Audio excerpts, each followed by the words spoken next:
Shut up and sit down.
Welcome, everyone, to the 3POA podcast, episode 85. I'm your host, LaserPants, also known as Ryan.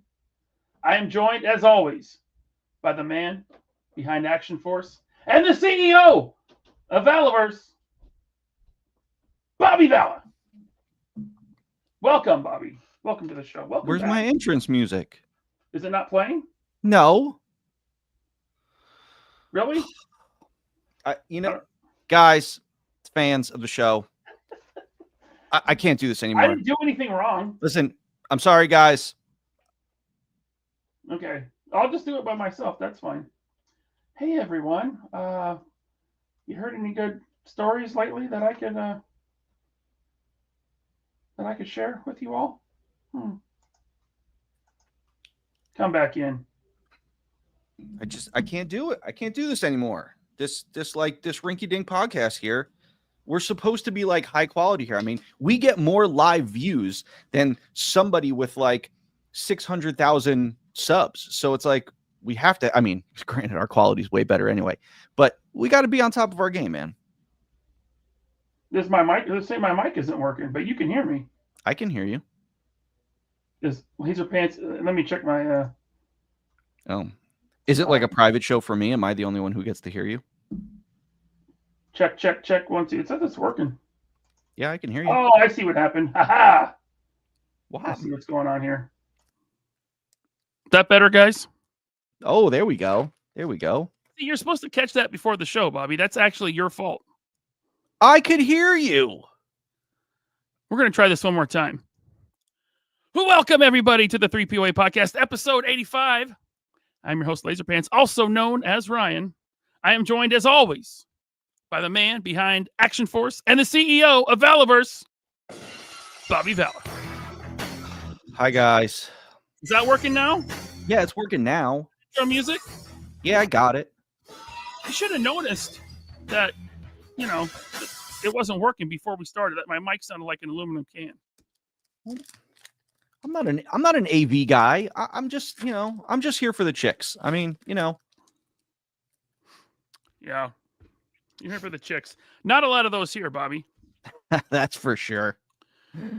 Hey, so Kickstarter, huh? Yeah. It's something. It's something people do. We're going to talk about a Kickstarter tonight. We're going to we're actually going to do our first, I think this is our first time ever EFAPPing anything. Yeah, we've never done this before. I don't know how I'm going to feel about it, but we'll see. A lot of people do it. A lot of YouTubers EFAP, or they do reaction videos. That's kind of what this is almost. I mean, I had to ask you what it was just because I didn't know what it was. Yeah. I was like, what is that? Duarte wants a refund. I will send you a refund for nothing. You got it, bud. A refund for nothing. Hey, V. Conley, thank you for the member chat. Thanks for being a member for 17 months. That's how long it's been. Wow. He says, at dinner, but we'll catch up. Shart acts like he didn't blatantly ignore Bobby's advice. Shart screwed Shart. Side note, his Jolana table was trash. Damn. The chat already coming. I wasn't even going to say nothing. I mean, I wasn't gonna say nothing either. I mean, listen, man. I just got this video pulled up, Action Figure Atorium. I just want to watch that, and we'll add some commentary to it. And I honestly want to put Action Figure Atorium's channel out there more because Does good videos. he does do good videos for for a guy from Portland. What do you got against Portland? It's horrible. Oh, it is. It might be worse than Seattle, and he might be worse. Could be worse. Could be California. Oh man, Too soon. It's rough down there. It's rough down there. Robert's Infinite Realms, thanks for the member chat, man. He says AFA's video was great. So happy to see the EFAP reference. Love those guys. Cannot wait for this show. Did my action points arrive? Just joking. What guys do you love? I don't know who that is.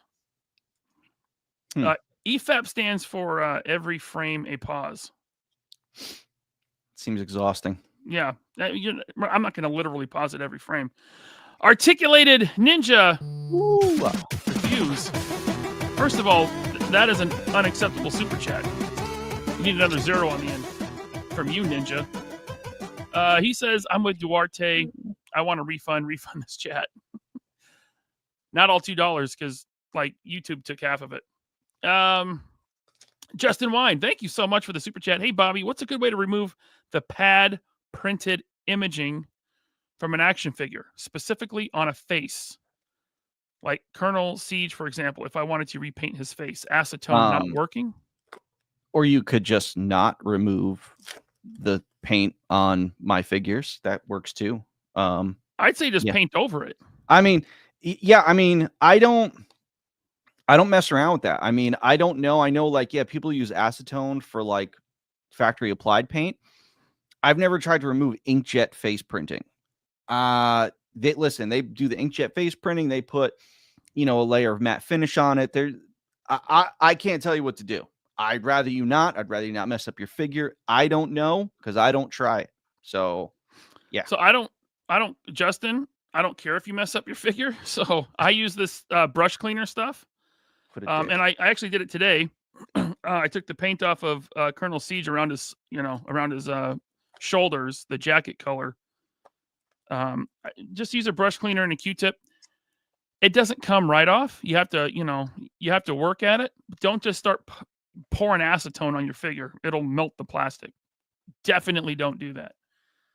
Just kind of chip away at it, and don't leave the acetone on there too long. Right? You put it on, rub it around, you wipe it off because it will start to melt the plastic. Yeah. Yes, K-Dog. Valaverse is not to be customized. You leave them the way they are. Right out of the box, they're great. Now, wait a minute. You said you want to have a big fan following like Mythic Legions, and they're all customizers. They all chop them up and paint them up. I know. You have to let go, Bobby. I know. Yeah, I know. I'm torn. Because it's just like... That's right, I'm torn. Sorry. That was... I want people to have fun and do cool things, but I look at it as like, I gave you something cool, And Jay Creation says, no, wait a minute. You've seen his trigger. I know. Black hair, the hat turned around, the whole thing, And then Hal Jordan says, I'm all out of faith. This is how I feel. Oh, geez. Is it karaoke night on 3POA? Can we start the show with me doing the intro and then me introducing you and playing that song? If you want to restart again? No, we're good. We're good. Kaiju Kitty says pouring acetone on your figure is a great idea if you want to make a custom melting guy from RoboCop. That is a good point. Yeah, you can make the Toxic Avenger. Yeah, it eats away your figures, man. Yeah. That wasn't singing, John. But thank you. True Star Screamer, thank you for the super chat. He says Action Force Praetorian made my #1 figure of my 2024 top list. Thank you. I am a shill, though. He does admit he is a shill. I give Bobby money and he sends me a figure. Isn't that interesting how that happens? I hopped on with Abby last night. For a minute. I talked with him and the guys from Cursed Dead, who we're gonna have on 2 weeks from today. A little preview for you guys.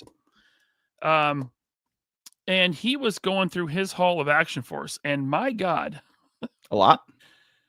he got a lot. Did you know he bought 15 Bone Collector version 2s? Yeah, I think I was there when I sold them to him. Yeah, that was crazy.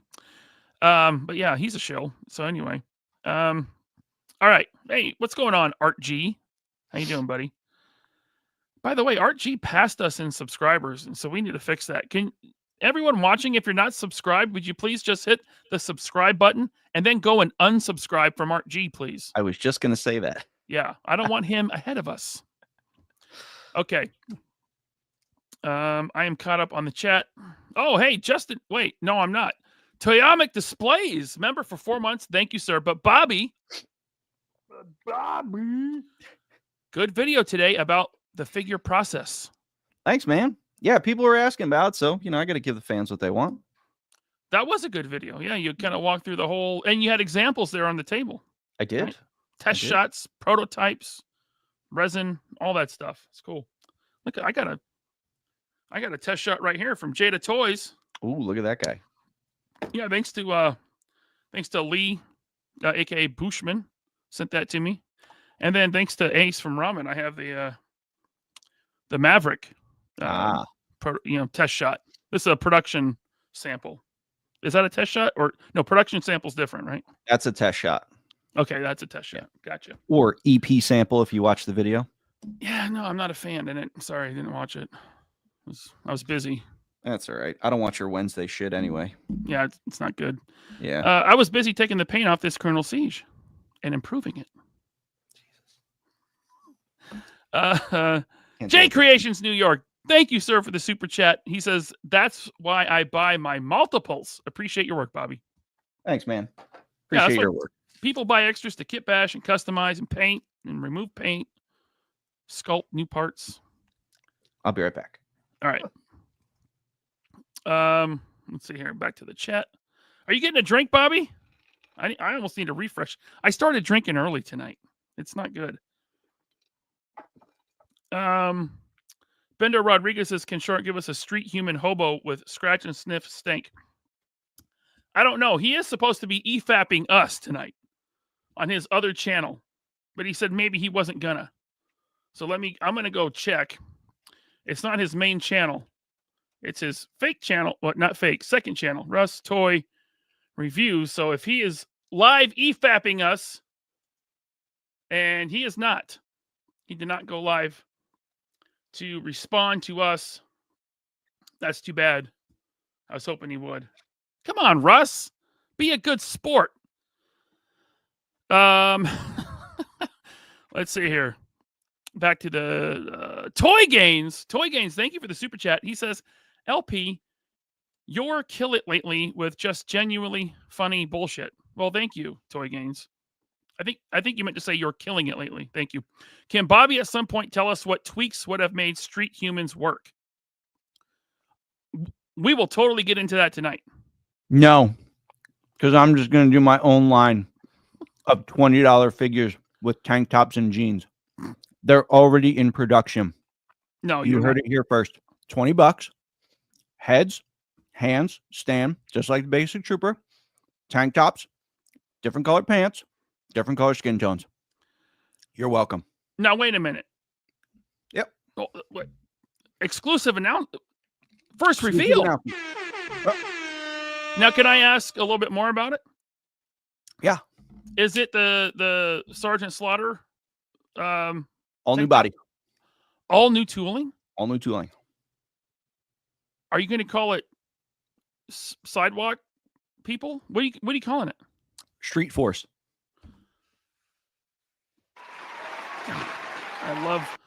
I love this show so much. I love this show so much. It's great. Street Force. You heard it here first. I didn't know you were going to reveal that. I'm not even messing around. Like, I already talked to the factory about it. Already in production.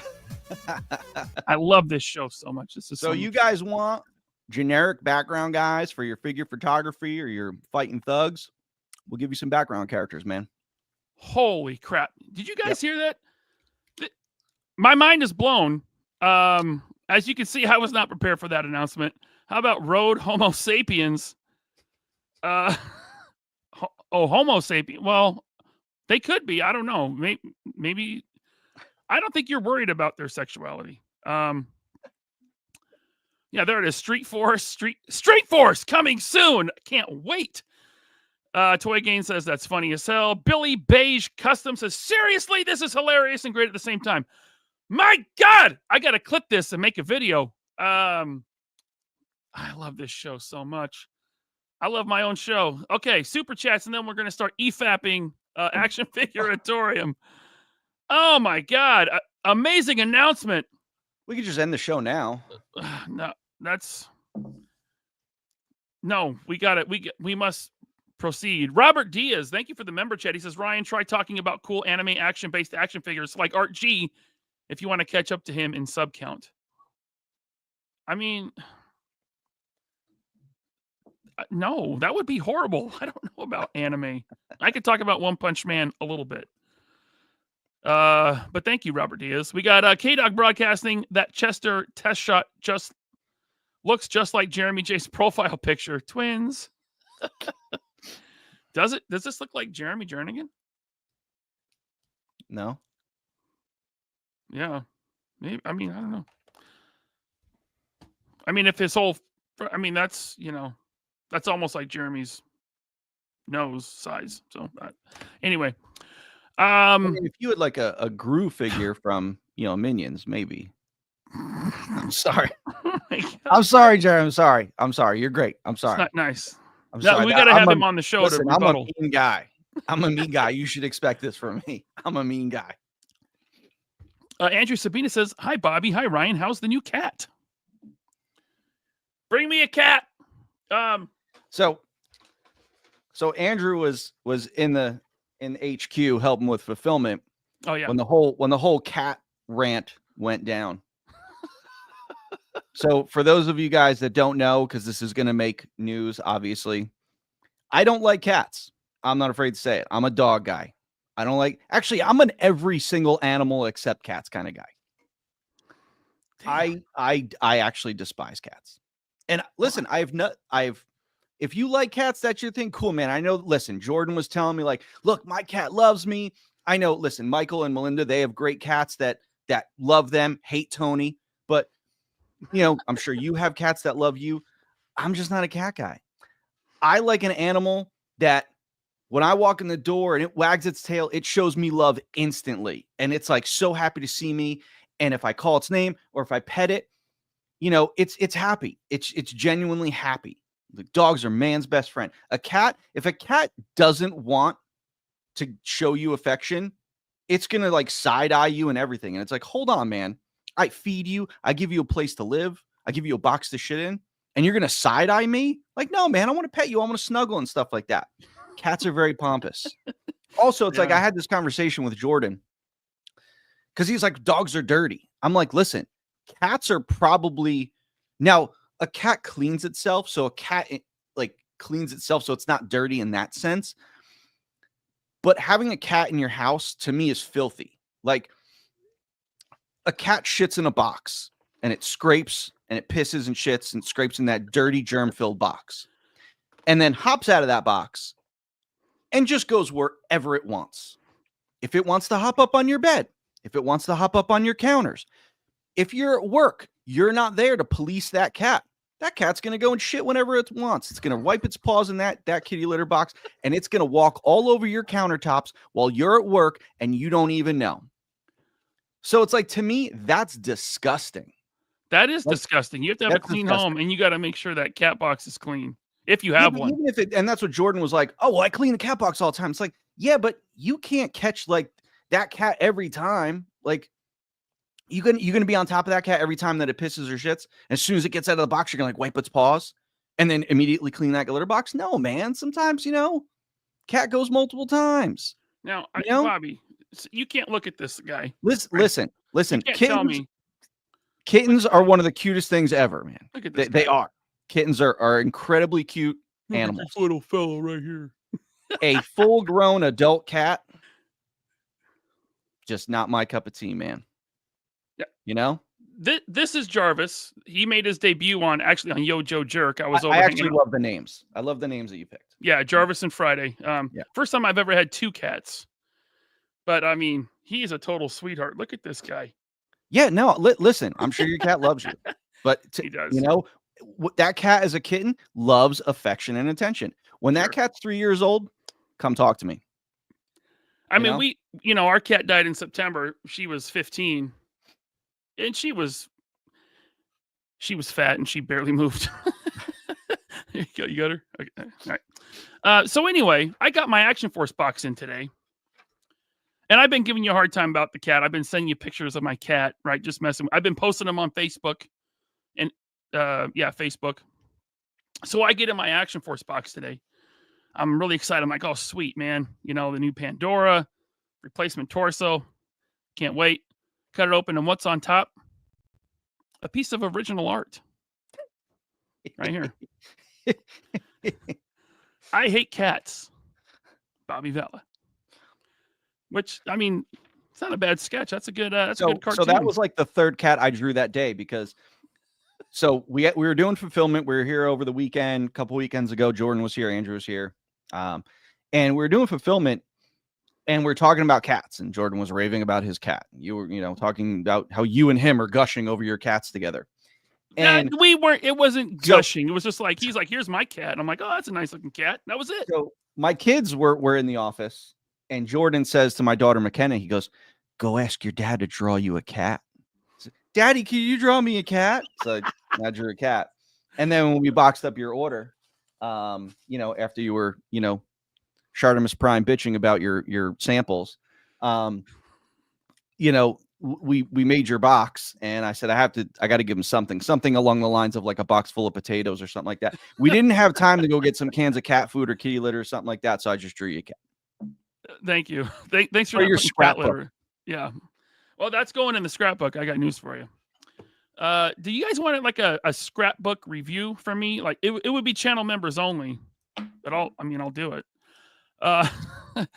This is funny. J Creations New York. By the way, thank you, Andrew. He says, have a friend that named her cat Machine Gun Kitty. That's pretty funny. That's good. I like that. That's good. All right. Where did I leave off? A world made of cardboard. Hello, John. He says, totally agree. Great video today, Bobby. As someone who worked in manufacturing for a time, I love seeing how ideas become reality. Thanks, man. Glad you dug it. Yeah, I mean, I work in an industry, and a few years ago, we had a hand in totally changing the way that bridges could be built. It was cool to be a part of that. So I love the behind the scenes stuff. I love manufacturing and seeing how stuff is made. I missed that show that was on years ago called How It's Made. Oh, How It's Made. Yeah, that was good. When HDTV first came out, I watched How It's Made like every day. I think it was on the Sci-Fi Channel or something. It was awesome. Love that show. I remember that show. Yep. Anyway, thank you, A World Made of Cardboard. Grizzly Nightmare 80 with the super chat. Thank you. He says, rewatching Pirates of Dark Water. Do either of you have figures from the OG toy line? I do not. But I remember the line. Yeah, I think I remember. I think I had one of those as a kid, but I didn't really know what it was. I was just like, there's a cool looking figure. Can I get it, Mom? Probably at Kmart. Mm-mm. And she was like, sure. And I got it. That's how I felt about the King Arthur line. It's like, I don't remember watching the TV show, but I thought the figures were so cool. Yeah. All right. We got Chap 316. Thank you for the super chat. Speaking of pirates, he's got a pirate avatar. Bobby, have you thought about making a subline of sword and sorcery type figures or acquiring a known license? What would interest you outside modern military? It's funny you say that because I was going to try to find a way to segue into this thought here, because I do the military line, and I always have ideas of things I want to do. But one, it's like, you have to look at what else is out there. And two, it's like, I don't want to like push my way into someone else's sandbox that already has a bunch of people playing in it. I want my own sandbox. So I look at it as like, okay, there's a company out there, Four Horsemen, friends with those guys. They do fantasy. They kind of have that market cornered.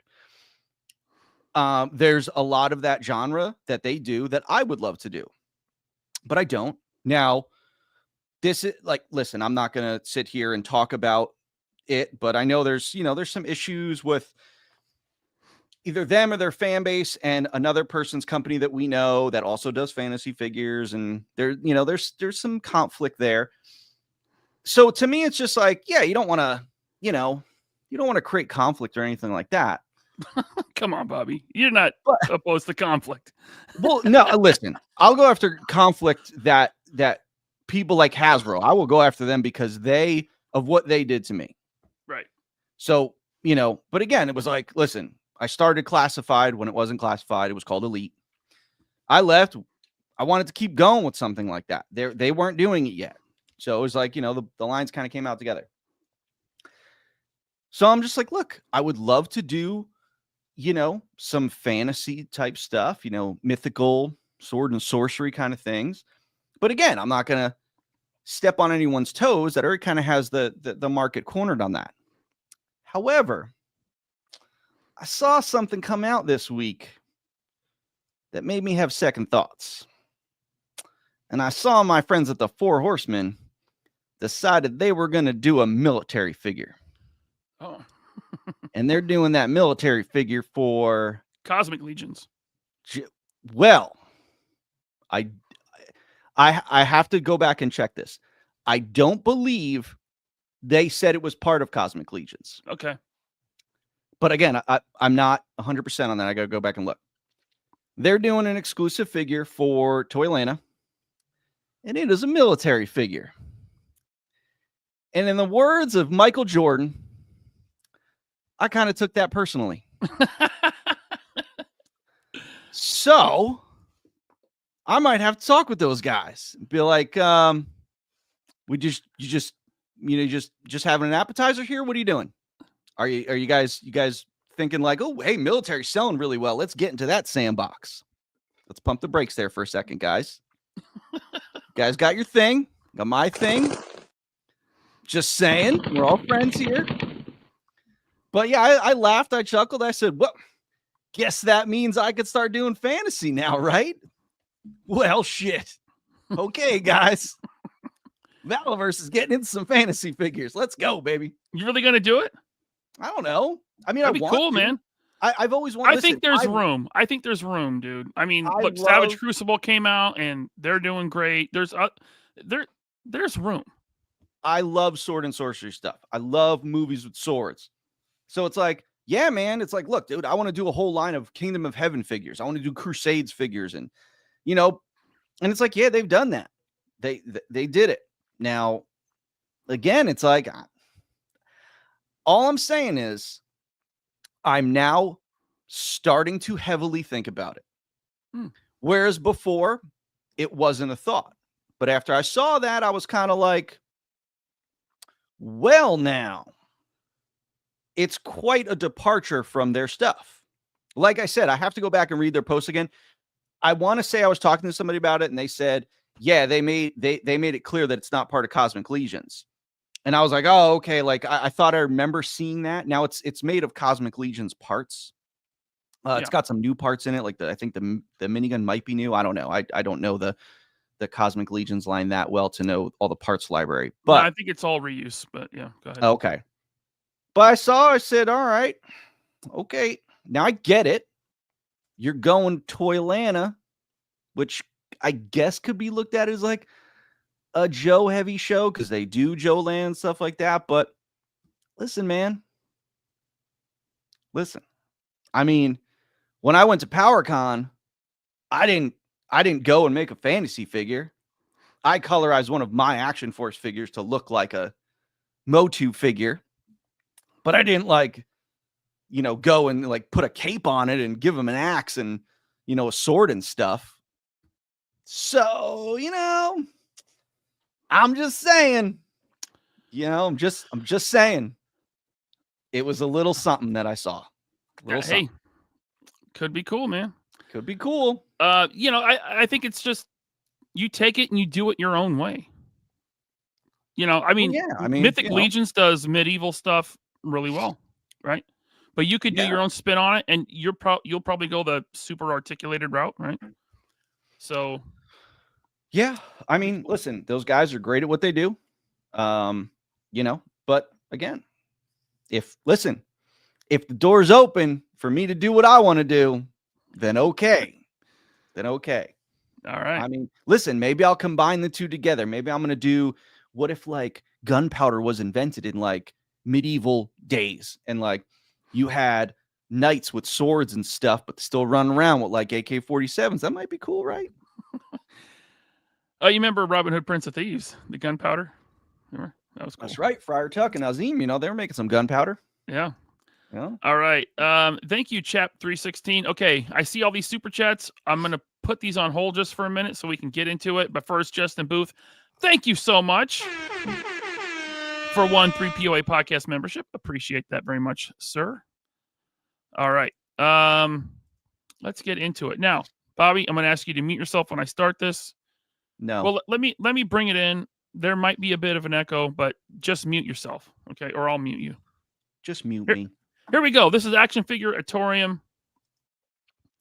We are going to watch his video about the Street Humans Kickstarter. It's called Marketing Autopsy. This just came out. Like, to me, Street Humans was kind of in the past. It was kind of over with. Maybe it's going to come back. I don't know. But I thought the video was really good. He makes a lot of good points.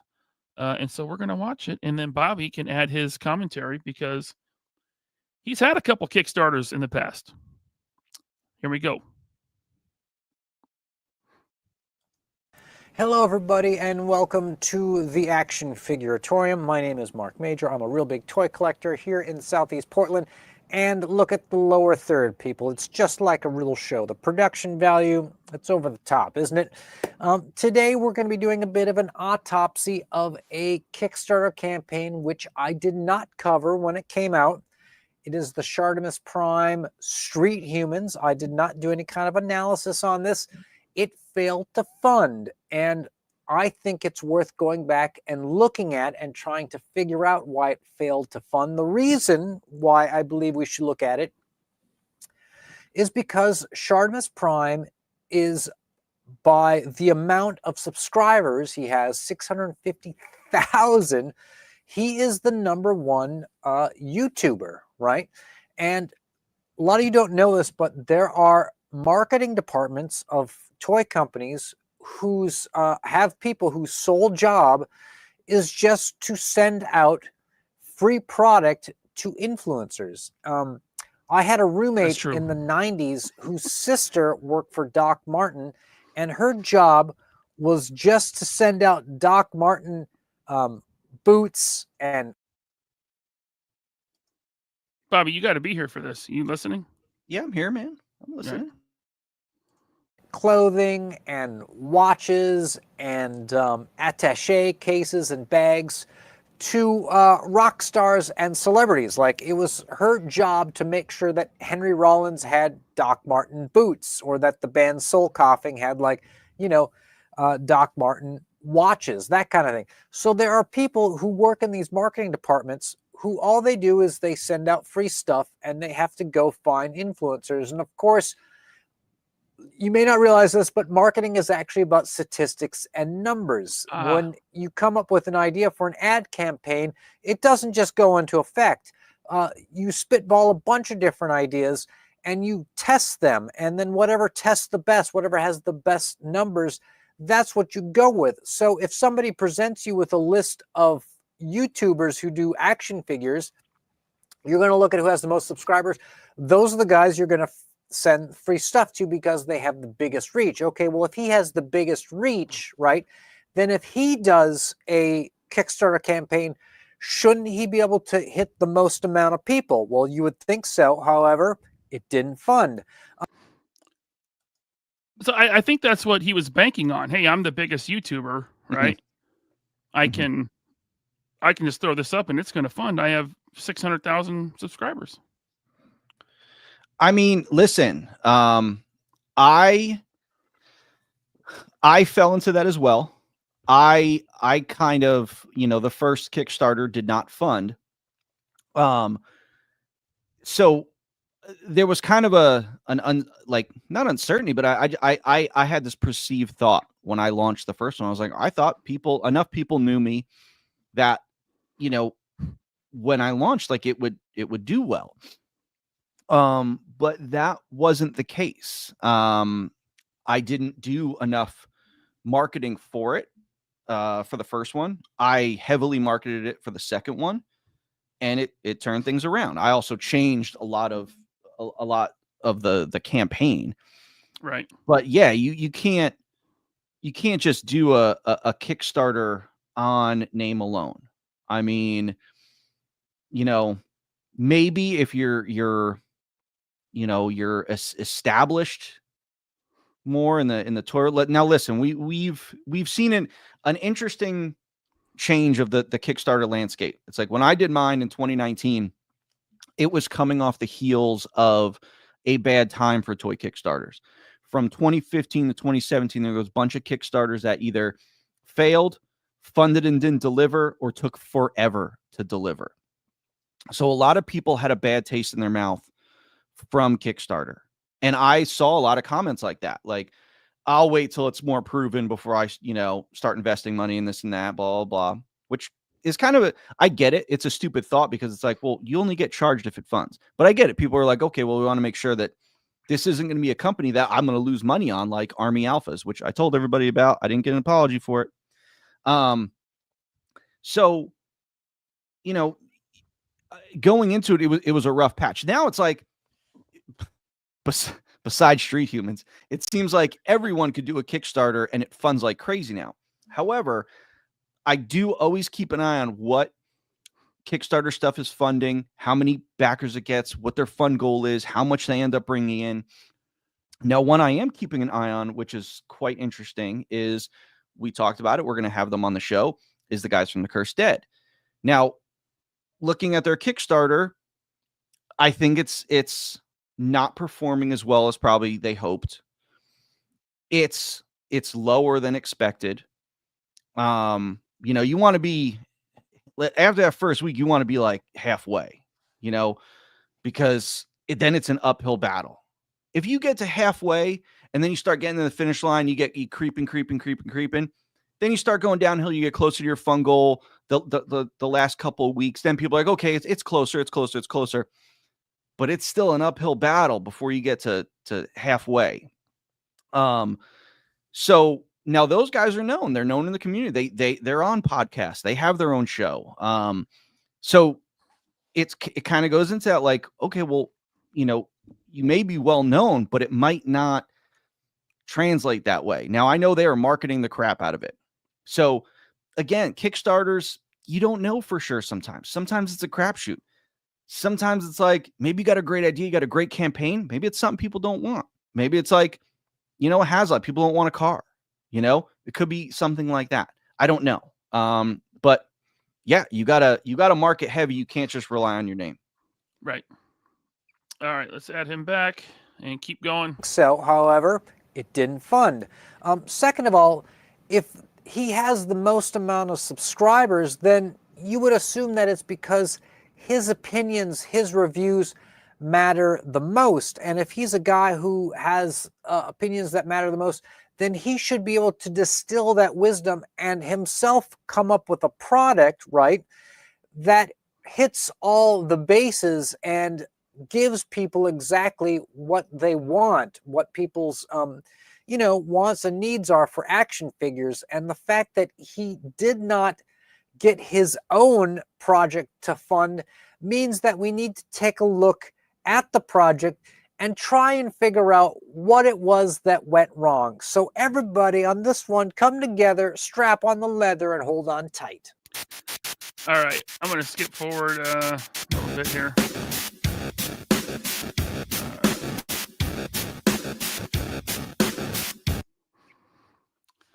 By the way, mods, can we get a link to Action Figure Atorium in the chat? And if for everyone watching, just click that link and drop him a sub, dude. Because he's got experience in marketing, right? But he's a toy collector. He understands how this stuff works. I mean, he's in his studio right now where he does marketing because he's a marketer that markets. And he's in Portland, which is weird. Portland's weird, not him. Action Figure Atorium's a little weird, but he'll admit that. And I saw some comments. Yes, I did not invite Action Figure Atorium on this show because I figured we're going to watch his video anyway. And I will invite him on in the future for sure. But he was all for us doing this. I've been talking with him for a few years now. So yeah, this is all good for him. He's been getting a good uptick in engagement and subs. So, all right, here we go. Okay, let's get into the Street Humans campaign. He was looking for 120,000. That's about the cost. Now, 120,000, not unreasonable. It's not. However, I was actually I was on Kickstarter looking for the old campaign because I wanted to do a compare and contrast from first campaign to his old campaign. He wanted like 250, I think. Yeah, which when I had talked to him, I talked to Russ for like 2 hours before he launched his Kickstarter, and I was very adamant. I said, do not do a fun goal that is over $100,000. It makes it just seem harder for it to be attainable. Now I know Cursed Dead is higher. There have been other ones that have funded that have been higher, that have been over 100K. My first one was over 100K, and then my second one was 99. And I know some people are like, well, I can't make the line if it just makes 100,000. It's like, that's the gamble. If you want it to fund, you make it 100,000 and then hope that you get the extra 20 you need to produce the line. It's a big gamble. But again, I study Kickstarters. I see what people, the perceived notion of what can fund and what can't. And if they see something that's too big and too attainable, like, yeah, that's not going to fund. You want to give them a goal that's like, oh yeah, we could definitely hit that. You know?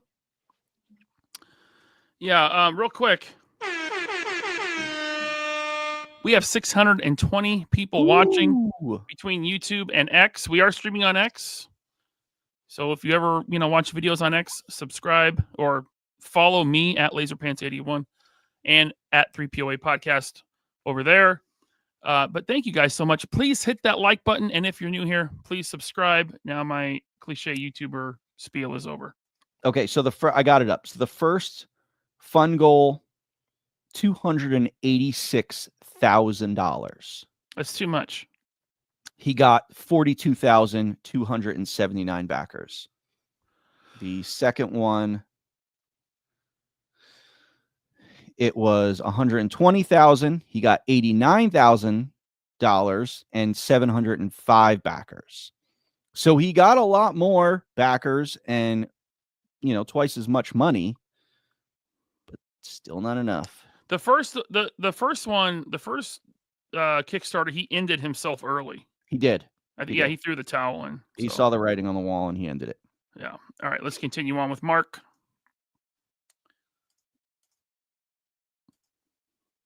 Of a single buck per se, plus a little bit extra for some heads and.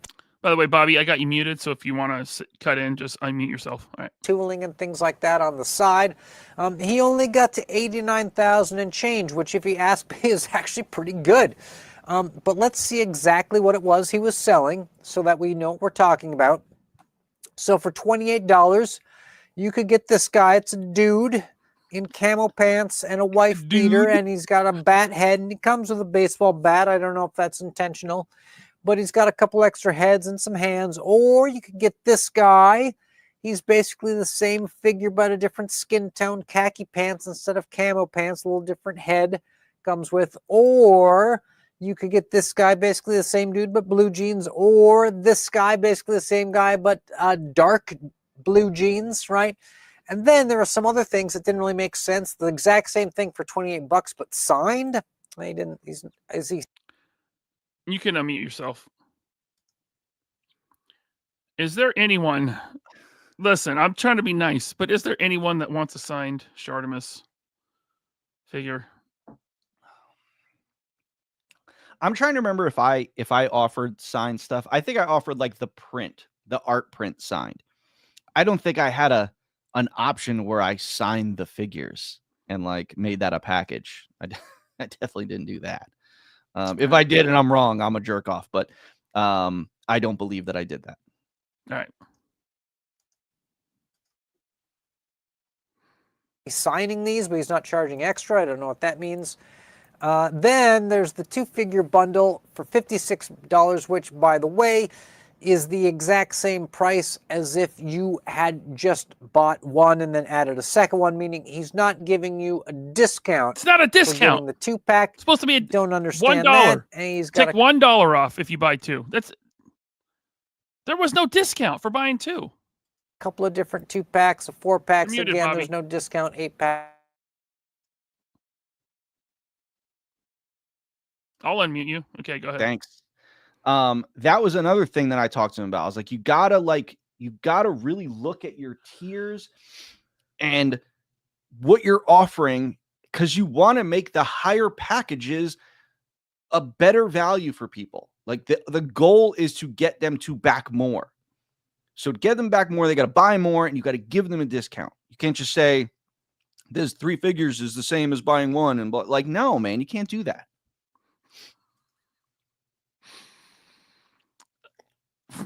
I almost spit out my teeth when I read that. Hi, Scott Hughes. That was funny. All right. Back to it. You want to mute yourself? Or you want me to keep doing it? Can you take care of it? All right. 20 packs. There is a t-shirt. There is a t-shirt you could have gotten for $28, which happens to be, for some reason, the exact same amount of money as an action figure. Don't know what that's all about, but I'm just saying at least he offered something other than figures. There was a shirt you could get. Okay, so according to our best practices that a lot of you know that I use when assessing these campaigns, you always want to have 3-tier pricing. You want to have something as cheap as possible as a standard figure, even if that means not including extra heads, extra arms, extra accessories of any kind, even if that means scaling back some of the articulation, making it a little bit of a kind of more generic, weaker figure. If you can offer something for cheap, it allows everybody to be able to buy into your campaign. Then you come up with a deluxe figure after that. The deluxe figures for people who have more money will spend more money if you give them something more. Those are the figures that you include the extra heads, the extra hands, That's the very extra important. accessories. And then that's exactly what you did. You had your $32 deluxe figures you're offering, right? Condor, Steel Brigade, Swarm, but then you had your like bargain figure at 22, which was the basic trooper. Yep. But then you had accessory packs to accessorize them. Yep. So people could build a package that worked for them, right? Yep. They got in cheap at $22. People want options, man. They want a la carte, That's what you got to give them. Yeah. All right.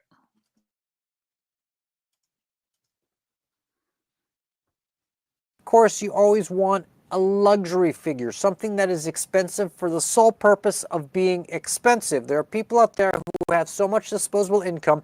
If you say, hey, you can get this exact same guy, but he's gold. How much? $75. I'll take one. There are people out there who'll buy stuff just for that. That is the 3-tier pricing.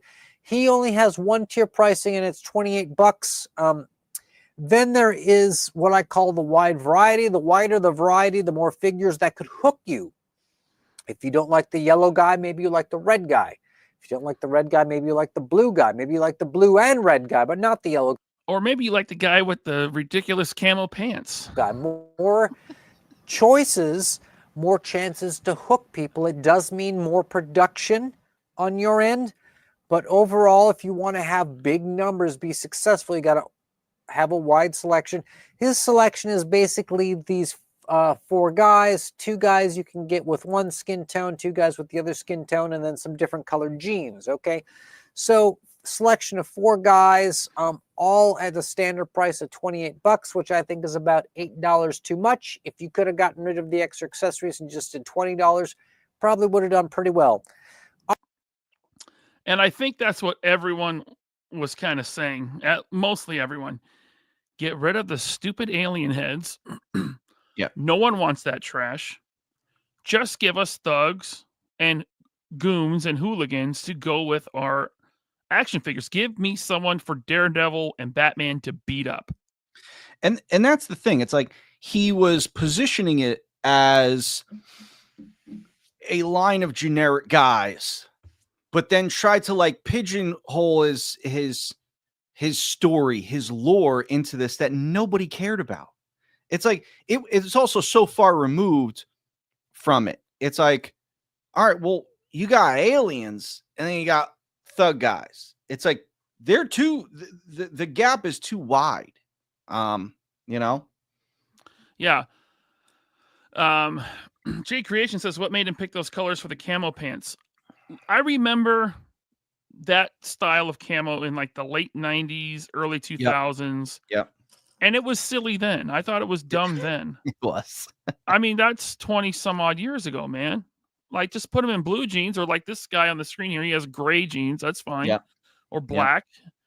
Plus, it's like that camo, it's going to cost more money. Don't do that now. Do it later. Like, just give the basic stuff. Get it over the finish line first. Make that shit an unlock.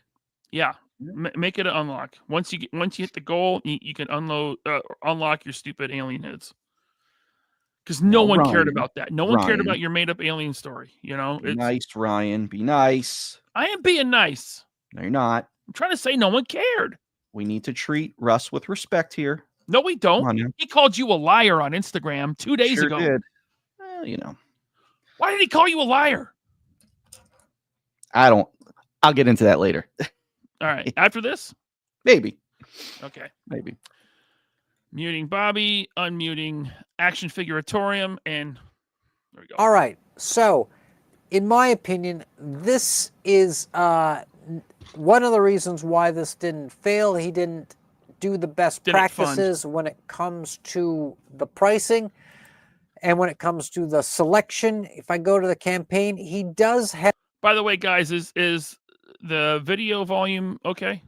Let me know in the chat if it's good. I think I can turn it up a little bit, but that's it. Have a lot of marketing stuff, such as, you know, going through all the different articulation. You get to see the figures next to some other popular brands, which is always quite good. He has some sort of stretch goals lined out. These are kind of his beauty shots where he's got guys in posing with dioramas. I always think that's good. And I don't know what the weird mysterious gun thing is there. But these shots, you know, they kind of, believe it or not, I think that these kind of help sell the figures. Okay, now, the elephant in the room on this. These figures were not what people thought. The initial reaction to these figures was that these were background characters. These are extras in a movie. If you have a Batman, yes, or a Daredevil, yes, or like a Punisher, someone who's out there in the streets, in the grime, with the garbage cans and the steam coming out of the subway and the rats, and you're looking to take on a group of sort of like street thugs, that these... street thugs. There we go, because that's what these are. These are bad guys. These are street thugs. They come with bats and chains and guns to commit crimes.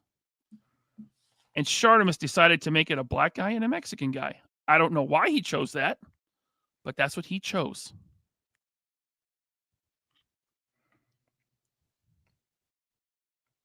Were you waiting for like me to say something?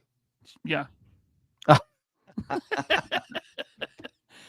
I'm just saying it's a little, you know, it's like, yeah, I mean, like I just talked about it. It's like, you know, like you pushed your lore into something that people didn't want. You know, don't try to sell it as something, but then really it's not really that. Like, it's just disingenuous. Yeah. And I saw comments of people like, yo, I'm not backing this. This racist, yo. And I'm like, oh, is it? Okay. I don't know. I don't know. All right. I'm going to mute you again, Bobby, right there, and then unmute him, and we'll continue. These are your background characters. Well, that turns out to not be the case. It turns out that these are actually aliens from another planet, and they show up on Earth, and the best thing that they could think to do is they disguise themselves to look like dudes in camo pants with wife beaters and baseball bats. I don't know what that means. I don't know what that means, but that is the product line that this guy was trying to sell us. And a lot of initial reactions on Instagram were like, cool, background characters. And then they realized, like, nah, this is something different. I think it kind of threw some people off, but I think a lot of people still might have thrown down. I mean, he did get almost $90,000, might have thrown down because, yeah, at the end of the day, these are extras. These are background characters, and they do work for that. But what we're going to do now, right, is we're going to look at some actual, what I'm going to call real life, in real life focus group tests, where I'm going to go to a Reddit page and I'm going to read through Reddit cherry picking, okay? Because I know your time's important. Reddit, the dregs of the internet. Yeah. Johnny Number Cinco gives an opinion. He says, I'm still certain he would have run off with the money. I don't know about that. That's an opinion. All right. We're going to cherry pick some comments that people left on a Reddit thread regarding these toys. And I think it kind of tells you a little something about the campaign and about the guy himself. So here we go. And you can find this page, no problem. It's called Thoughts on Shartimus New Street Humans Kickstarter.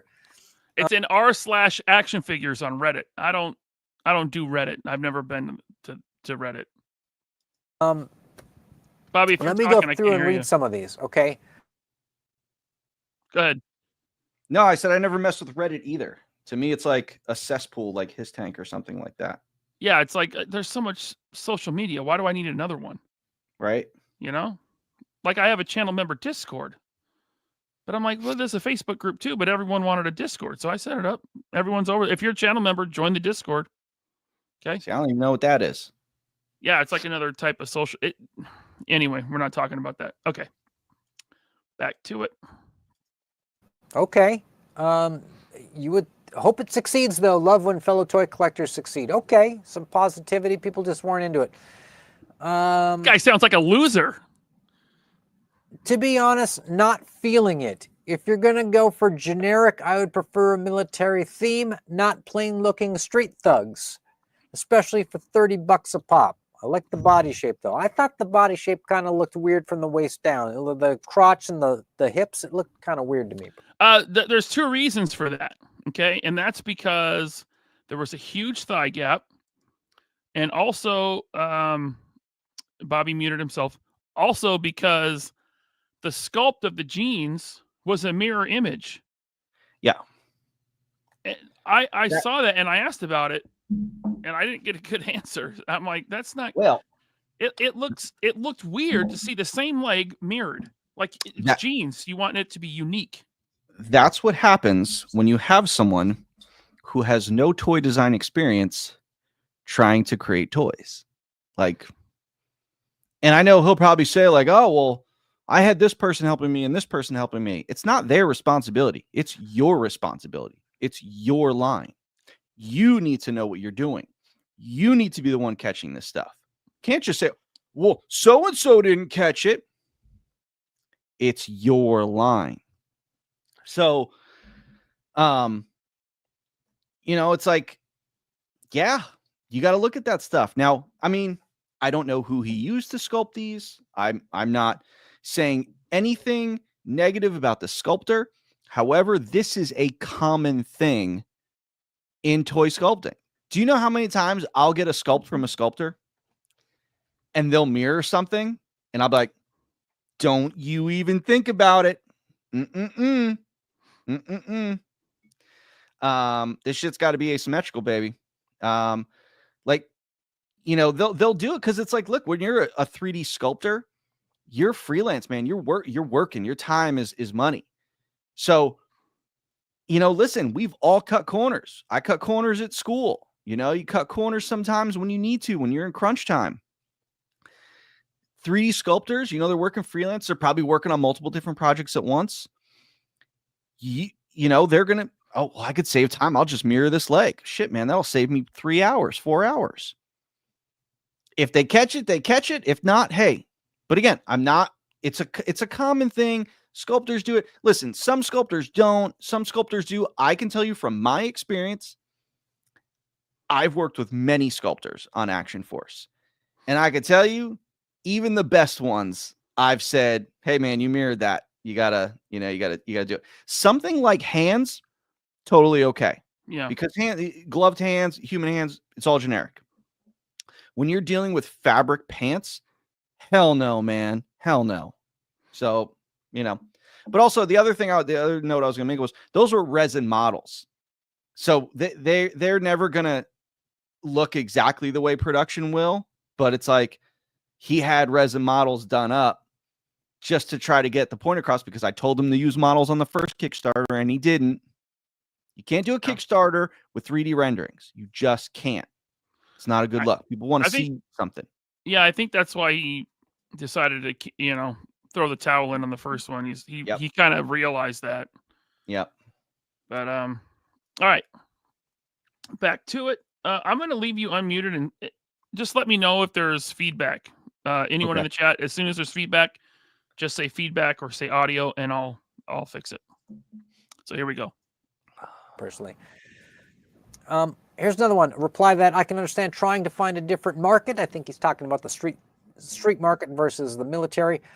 There feels like a lot of military-themed figures, but not a lot of casual clothed people. I kind of agree. I could see someone wanting these for a Punisher display or just a general lackey to beat up, but they would need to be at army builder prices. Okay, we're getting some good, he's saying like there is a market for these, but you got to go cheap, kind of like what I said.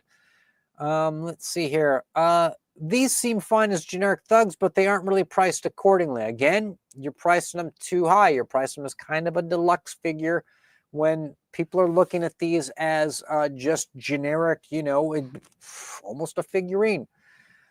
They might be cool for people who like posing their figures and having enemies for their heroes to fight. Yes, like Batman and Daredevil, those kinds of guys. Spider-Man. The only thing that bothers me is the ugly straight waistline. I agree. It looked kind of terrible. He's a menace. I do not see the appeal, but they likely weren't made with me in mind. So if Shard... What he's doing right now is market research. He's going, this is just, you would want to do a lot of this, go to a lot of different sites, talk to a lot of people, run a lot of polls, right? But stay tuned. Something funny happens. This is this guy who's got all these subscribers. You would think he knows what people like. It seems like from the comments, these aren't connecting with people.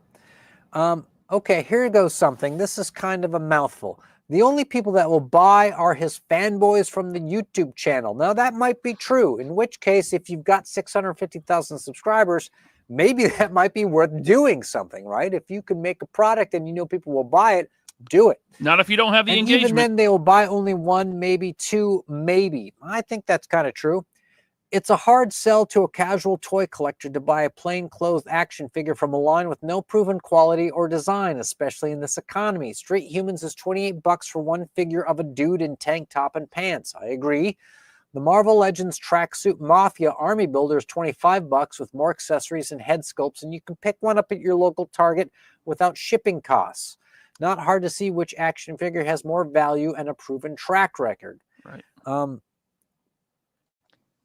Seems like a lot of business decision-making is based on Shartimus' own personal preference rather than an actual market research or business acumen. Yes. So what he's saying is this is a vanity project, not...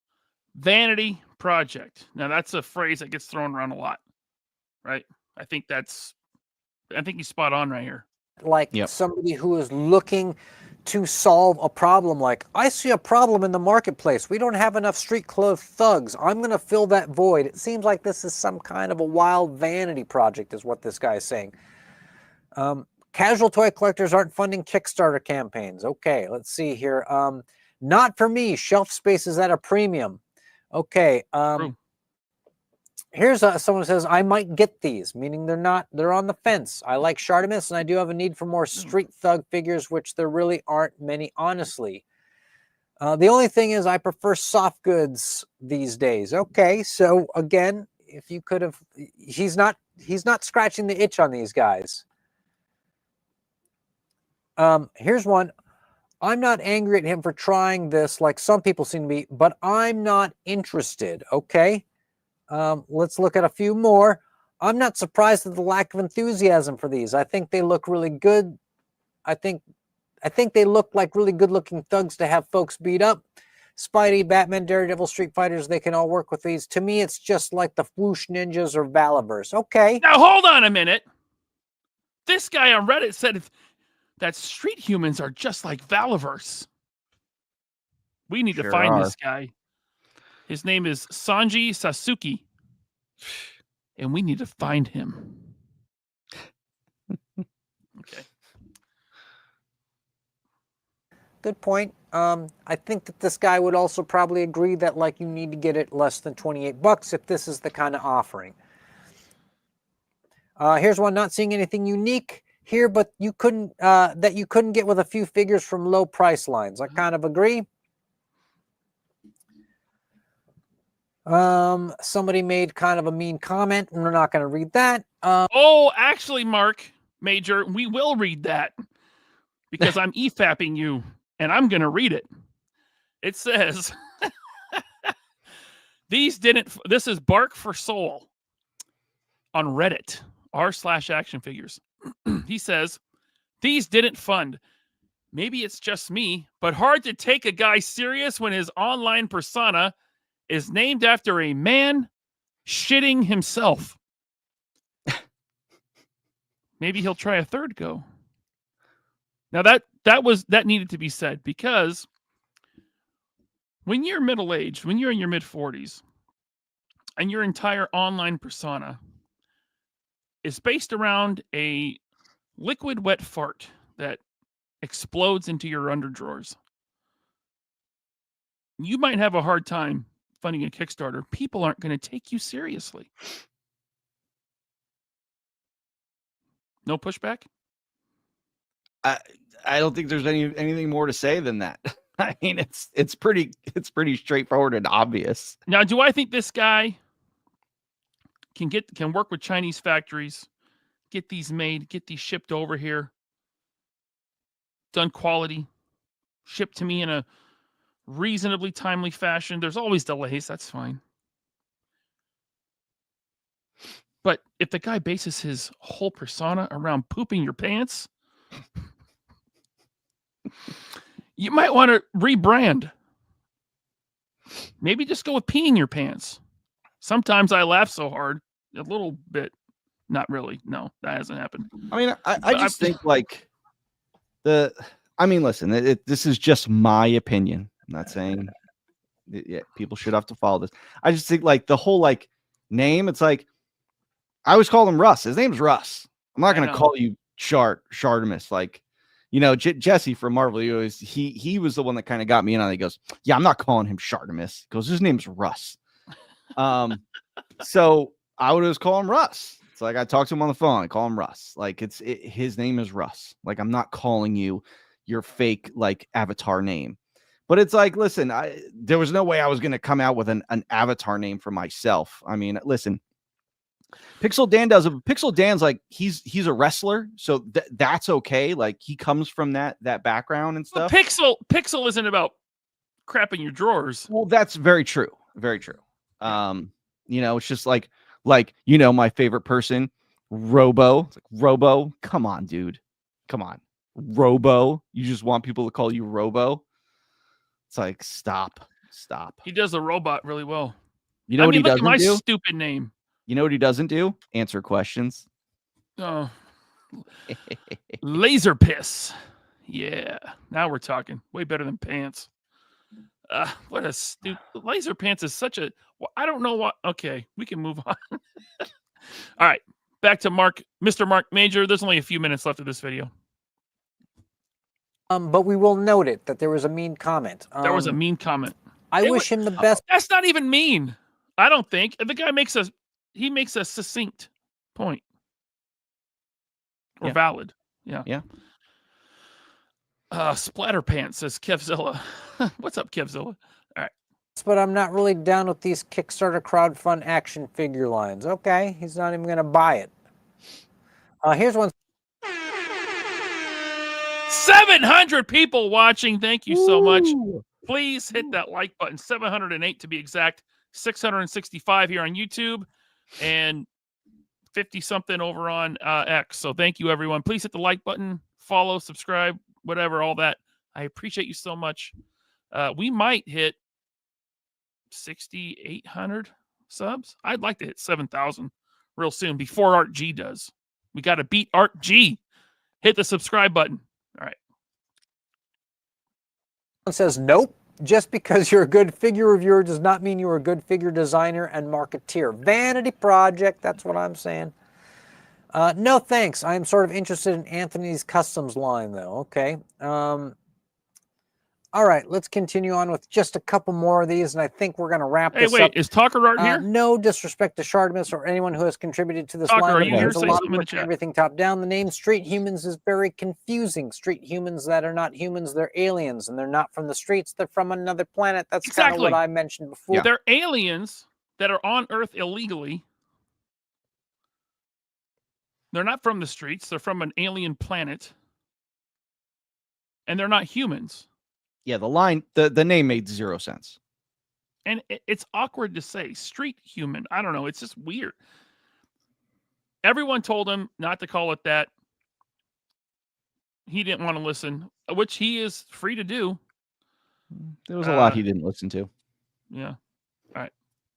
Or that it was sort of difficult to hook people into these guys, other than the fact that they could be generic figures. But if that's the case, then the generic figures need to get down to an even cheaper level for army building. And then I think here's probably the best comment that you're going to get. Subscribers on YouTube don't really amount to as much as you think. Now, that's very true. Now, wait a minute. This comment is from Trusty Sidekick. I know that guy. That's Mike Case. He collects Black Series. He has a YouTube channel. He reviews he reviews Black Series figures and Transformers. I've watched his channel for years. I met him one time at Disneyland. We hung out for a few minutes. Okay. He's talking trash about Shardimus Prime. That's the next YouTube feud. Mike Case versus Shardimus Prime. Because he's on Reddit talking trash about Shardimus Prime. How dare he? Mike How Case. dare he? Mike Case is a drama farmer. Look at him in here. It's views and viewing duration. I can't tell his viewing duration, but the last 20 or so videos I looked at only had a fraction of his subscriber count as views, meaning the vast majority of the subscribers aren't watching his videos. That's normal for big channels like that, but for having almost 700K subscribers, having a few sub 10K viewed videos does indicate that his viewership is on decline. And then there's this. People who value subs over all else seem to have... point. That's a great point. Subs don't mean much. Yep. If you're not getting the engagement, if your views are down, subs are for show. Yep.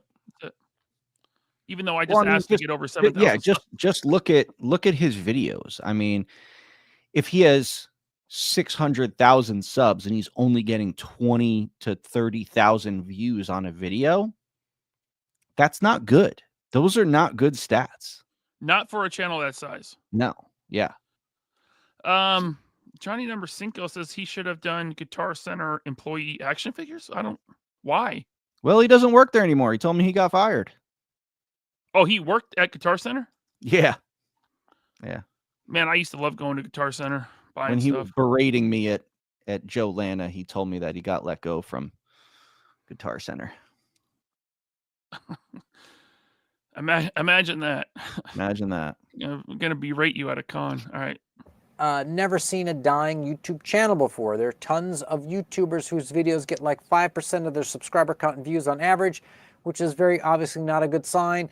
Anthony's Custom, second time someone's mentioned him, has close to 200,000 subs.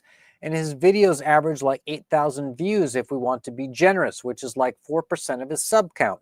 Shartimus is even worse with 10K views on average with 700K subs, which is 1.4%. Oh, Like, you can't even argue that most of his viewers are gone. It's right there.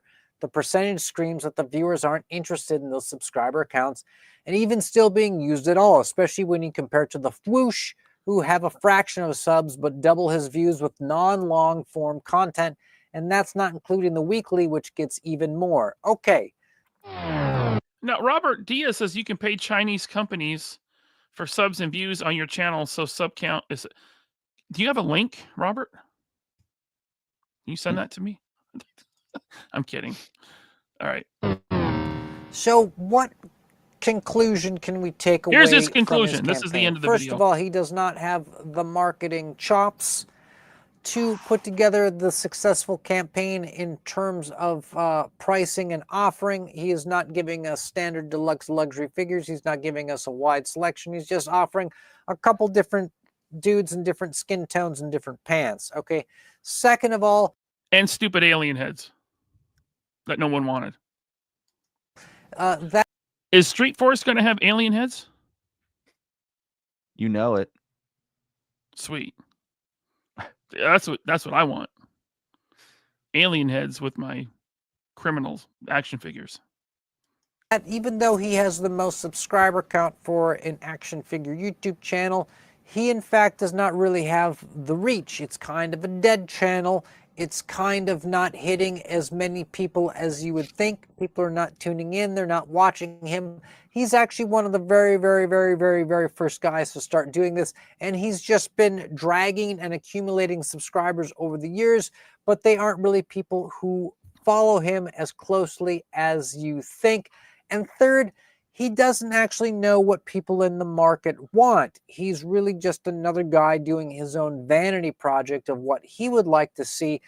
But I gotta say, for a guy who got up to $90,000, good on him for that. True. Maybe if he was to lower it by offering less stuff, having just one generic guy that he sold for 20 bucks, and then maybe for 25 bucks offering like a head pack that gave you like 3 different heads and some accessories and maybe like a trench coat and some crap like that. Who knows? Maybe he could have, maybe with $90,000, he could have got it made and he could have started something. And then at that point, maybe he would say, look, guys, I did this. You said I couldn't do it, but I did it. Now we're going to do wave 2 and launch something else. I don't know. What do you guys think? Why don't you leave a comment and I will weigh in and I will just leave a comment on Action Figure Atorium's channel. Now, he did upload another, we're not going to watch it, but if you go to his channel, he does have another one that he uploaded today called Let's Discuss Action Figure Kickstarters. Hello, everyone, and welcome to... He's basically just kind of reiterating what he said before and refreshing, you know, kind of explaining what he said on that video we just watched. It's a great video. I watched it this morning. Check it out. He's up to 1.15 thousand subs now. Right on. But yeah, Action Figure Atorium, it's great channel. Mark's a good guy. He will say that he is a slightly autistic Portlandian action figure collector who works in marketing. But yeah, I really enjoy his channel. I like these sort of not blogs, but thought pieces. I don't know, opinion pieces. But you know, he's speaking from some place of knowledge. I won't say authority, but you know, he likes to focus in on the business side of it, and he is in marketing. That's what he does. So I value his opinion. I'm not saying I agree with everything. I shouldn't have to say that, but you kind of have to nowadays. Yeah, Action Figure Atorium. Zakanan, I don't see a link in the chat to his channel. Could you get on that, please, Zakanan? Thank you. We got a ton of super chats to get to. Bobby, final thoughts on that before we get into something else that happened with you and Russ that you want to... I mean, look, it's all there. It's all there in black and white. I mean, you know, the first one gave him a bunch of his advice from what I heard other people did too. He ended it. Didn't go well. Went at it a second time. Now I'm a firm believer that if you do it twice and it fails, you don't go for a third. If Action Force had failed a second time, I would not have done it again. I would not, like, because then you could pretty much gauge there's nothing he can do to fix it. I know people are like, well, he got close. He got, $90,000 of the $170,000 goal. It's like, yeah, but he was still 80,000 away. Like, he got a little more than halfway. It's like he'd have to change something incredibly drastic. And it's like, from what he told me when he was berating me at Joe Lana, he's going to do it again. And I was like, you sure you want to do that? Like, okay, man, you're glutton for punishment. Like, listen, man, and I've said it, and it's like some people call me gatekeeper for it. I don't like it. I don't like it. I don't like even people like that have some toy experience doing it. I'm not crazy about. You got to have a lot of experience, man. You can't just have experience doing like one part of toy development. You got to like know it all. So it's never gonna go well for him. He's also not a good business-minded person. Like, if you just talk with him, I'm not trying to like sit here and I'm not gonna like sit here and shit on the guy. Like, maybe in a little bit I'll do that, but I'm just saying, like, from you, any person can talk to Russ for a half hour and get that he is not a business savvy individual. You have to be a business-minded individual to make a successful toy company. Now, there are some, idiots out there that love to say that I squeaked over the finish line for my second Kickstarter. And it's like, I don't think I squeaked over the finish line. It still made almost 40,000 over. But I took that and turned Action Force into a multi-million-dollar brand. Every single year since the Kickstarter, Action Force has made more money than the year before. 2024, when I started pulling everything from my accountant for my taxes, and I saw what our sales were. Sales were more than 2023. Multi-million-dollar toy company. So it's like, okay, so what? So you want to say I squeaked over the finish line? Okay. Well, it's a multi-million-dollar fucking line now, dickhead. So what does it matter? But there are plenty of people out there that maybe didn't squeak over the finish line, and they don't have the business sense to turn what they did into a multi-million-dollar company. There's some out there, people I know, that are still struggling to get by, even though they had successful Kickstarters. You have to be a good business-minded person. You have to know if, Stone Cold says all the time, you got to make chicken salad out of chicken shit. Sometimes if you're looking at something and it's like, say an item's selling slow, it's like, how do you boost that up? Or you have to know what items, when you're planning items, will sell. Just because you want a certain camo pants doesn't mean that it is the right choice. I've made some choices that weren't right. However, of the over 100 items I've put out, I got like a 98% sellout record on the items.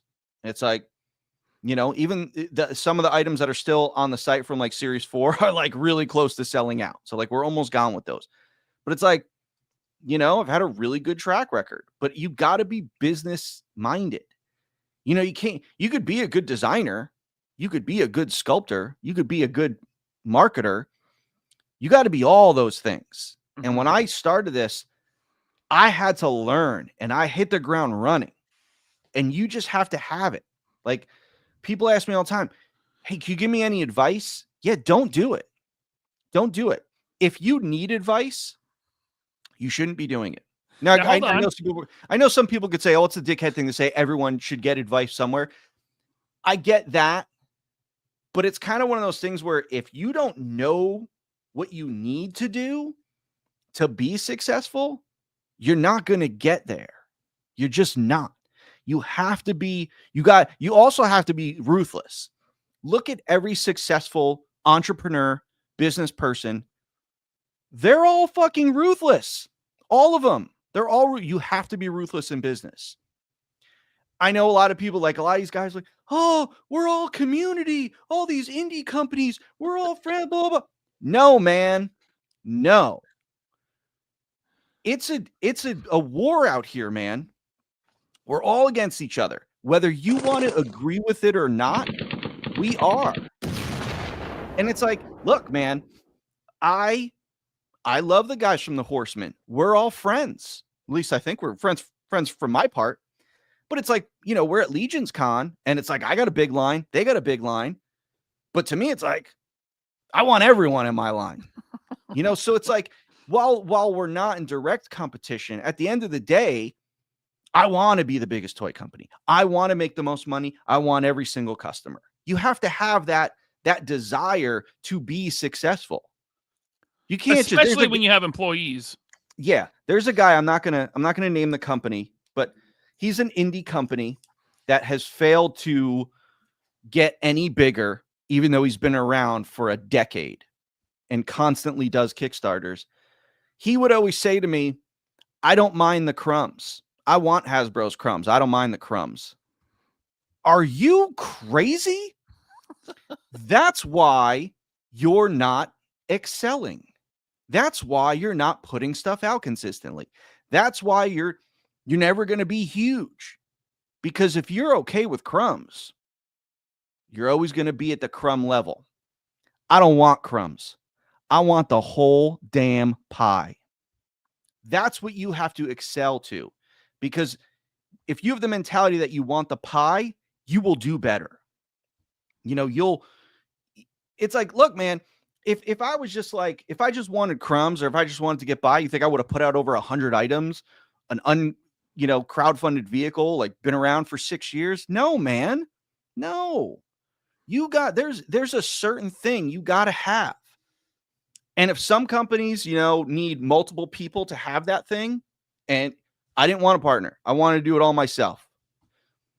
So I did it, and this is where I am. It's like Russ doesn't have it. He doesn't. Look, it's nothing against him. He just doesn't. It's like you got to find what you're good at. Just because you love reviewing toys doesn't mean you're going to be good at making toys. It doesn't. It does not. So, and it's not something you can just do as a hobby. This isn't a hobby thing. This is a lot of work. It's a lot of time, and it's a lot of money. And it's a lot of fame. Like, you're dealing with customers. Like, you got to please these people. So good luck. Good. And that's the thing. Like, I've pleased me. Right? I've said all the time, I'm like, look, man, the best part of this job is the customers. The worst part of the job can be the customers, because it's like, they're like 90% of the people out there are amazing people. Love the stuff. Yeah. They're like, hey, I wish you did this, blah, blah, blah. Then there's like 10% that are just jerk offs. I know some people are like, well, you're a jerk off. You talk about other companies. Yeah, I do. I call out other companies because I call companies out based on how they do business, and the product that they're putting forward. But everyone's entitled to their opinion. You could have whatever opinion you want. All right. So yeah, I don't know where I was going with that, but you gotta you just gotta be business savvy, man. Yeah. You gotta, and he doesn't have it. So if he launches a third time, unless he does one figure, say, here's one figure, and this is the fun goal, it's $50,000 or $60,000, you might do it. But you have to drastically change your campaign. But again, are you going to go and do your generic figures when I put out $20 figures next year or this year, at the end of this year? Like, I don't know. I mean, I'm going to get to market first. So it's just like, I have the resources. I have multiple factories. I have really good people that work for me. I can get stuff out really fast. I can execute on stuff really fast because I've built this infrastructure that allows me to get to market very quickly. I don't know, man. I don't know. But it's his fate. He can do whatever he wants with it. Here we go. Anthony's Customs said he has a different idea. He says, I thought the best plan for launching a line was to just stop working on it for years after just starting to build interest. No? It's okay. The Anthony's Customs line will be coming in due time. All right. I got a lot of super chats, and then you got something else you want to talk about that happened recently. Yeah, I mean, we can. It's. Well, I mean, listen. He called you a liar on Instagram. You called me a liar for no reason. Yeah, we could touch on it. Okay. Salty lead. I mean, he's listening, so he wants to hear it anyway. He's been waiting an hour and 30 minutes for it anyway, so he might as well, I keep hoping that he was gonna, EFAP or EFAP, but he hasn't. We'll get to that. Salty Lead Farmer, thank you for the super chat. Bobby, I have all the Pandora variants still waiting on my Party Pandora chest, loose bikini top, and beer bottle upgrade kit for my Vanguard. We'll see. I got some couple lawn chairs out of the back, of umbrella in the sand, I got some things percolating. Thank you, Salty Lead Farmer. Roll Keeper, thank you. He says, goddamn, I love this, Bobby. That's effing great. He's talking about the Street Force. It's going to be awesome. Thank you, Roll Keeper. Blue Jay Entertainment, thank you, Tony, for the super chat. The design philosophy behind Street Humans looks like Russ just sent their artist the word minority in big bold letters. Now, Blue Jay Entertainment can say that because he is a minority, so it's cool. Thank you, Blue Jay Entertainment. Tats in Toys, thank you for the super chat. What's up, fam? Bobby, are you guys going to Northeast Extravaganza in Boxborough, Mass again? Somebody doesn't follow my social media channels. If you did, you would have seen my list of cons that I'll be doing. And yes, I am doing that in March. We're doing ZoloCon is March 2nd, 3rd, and then the following weekend we'll be at Boxborough. Thank you. We love that show. Me and Jordan, we have so much fun at that show. Is that the one you throw the football at a lot? Yeah. Okay. That one sounds cool. John Papa Sergio, thanks for the super chat, man. He says, what's up, guys? Bobby, with the paint process for figures, are there any additives to the paint that help the paint stay, or is it normal sealer?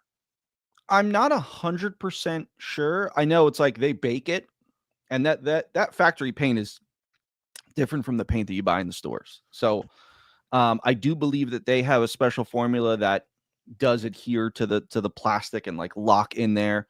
It's like, you can't like scratch off factory paint. Like it would take you a lot. It's not like when you just paint something with acrylic, even if you use a primer, you can still scratch it off. Factory paint, they bake it. So, it goes in the oven. And, it's a whole process. As far as additives, I don't know what they are. Lead. Right. Mean Cat. No, all of my factories are compliant. Okay. Arsenic. Mean Cat sends a super chat. Thank you. Shartimus haters rest in pepperoni. Okay. I like pepperoni. I'm not a hater. I like Peep pepperoni. Show Menagerie. Thank you for the super chat. Do they have to be all tank tops? Blank shirts would be great. How about generic females? No kitty side eyes here. Maybe those will be the unlock goals. Ooh. T-shirt option will be cool. There's not a lot of plain, t-shirt wearing dudes, It would be funny if I did Street Force as a Kickstarter. Thank you, Mean Cat. Peep Show Menagerie. Name, Peep Show Menagerie. Oh man, Peep Show Menagerie has been here since like the beginning. This is one of the first people I've ever the name sticks out of my head, So because funny. it's so Peep Show Menagerie. Toy Cartel. What's up, Toy Cartel? Thanks for the super chat. Did the second Kickstarter make less or more for Shartimus fail? Well, it made more, but he ended the first one like really soon. I don't know when he ended it, but it was doing so poorly that he ended it like I think it was like halfway through. Yeah, it was only a couple weeks. Yeah. Yeah, the second one he saw to the end, and it made twice as much, and it got like twice as many people, maybe more, but it still didn't squeak over the line. Yeah, by 40 grand. Figure Fight Club. Thank you, Abby, for the member chat. He says, what's up, guys? Sorry I'm late. What do you call a potato with penis? Come on, man. I don't know what you... Listen, this is a clean show we run over here. It's a family show, Abby. You can't have any of this stuff here. Take that dirt garbage out of here. We don't have inappropriate sounds on our soundboard. Sound is so gross. I know. It's so gross. Thanks, Abby. Kent Heltzinger. What's up, Kent? Thanks for the member chat. Hey, Ryan, Bobby, and chat. Hope you're all well and safe. Sick as a dog with COVID. Time to sit back and relax and watch 3POA. Hope you get well soon. Around? I've had it like 3 times since it's been around. Yeah. I think it's like, the severity is less and less each time. Probably. I don't know. Kent, get well soon, man. And thanks for the member chat. Earl Potts is here. What's up, Earl? Thanks for the super chat. I'm a dog guy, but that's a cute ass kitten. I like dogs too. I would like one, but you like dogs? I like dogs. Yeah, dogs. How do I say it? Yeah, dogs. Is that my accent? Oh yeah, dogs. Dogs. I would like a pit bull. You got pit bulls. I would like a pit bull. I love pit bulls. Just yeah, maybe one day I'll get another one. Yeah. All right. K-Dog Broadcasting. Thank you for the super chat. Kills me at super subpar 7, but thoughts on Fatal Fluffy and Remar, the Conan ripoff figures. I don't know what those are. Let me pull it up because I don't know what they are either, but everyone was posting them. Remar. Is that how you say it? Remar? Remar? And Fatal. Is it really Fatal Fluffy? While you're looking that up, you want me to tease something? Yeah.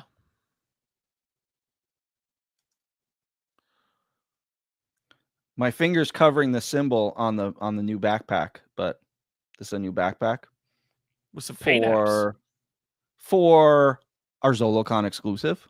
Cool. All right.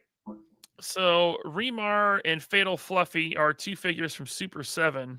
Oh yeah, these are from the G.I. Joe cartoon, right? Yeah, because there was a very early on in G.I. Joe Real American Hero, Duke fought like this brainwashed like giant dude in a pit, an underground pit.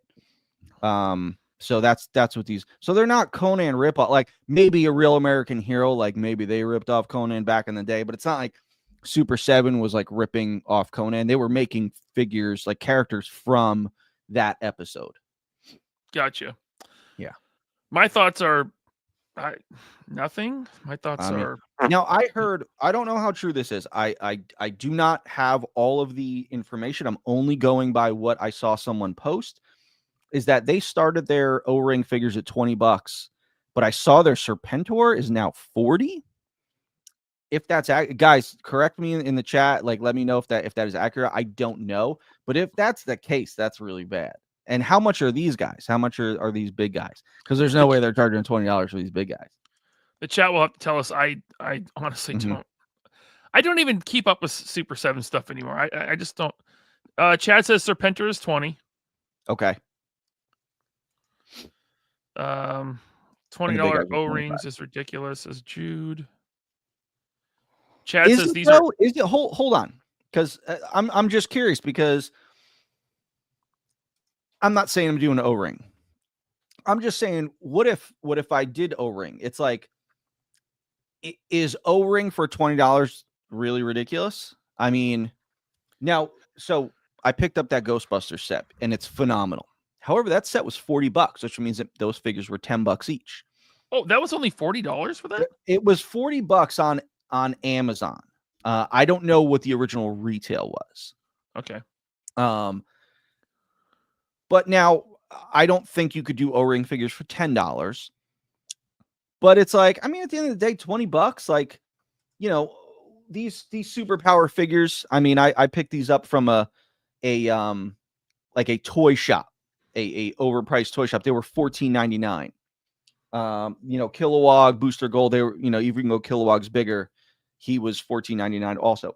I don't know what they retail for at Target and Walmart. If someone can tell me what the superpower stuff retails for. Now, I thought they're 15. Are they okay? So this place kept them the same. So 15, but it's like they're 5 POA. You got to remember an O-ring figure.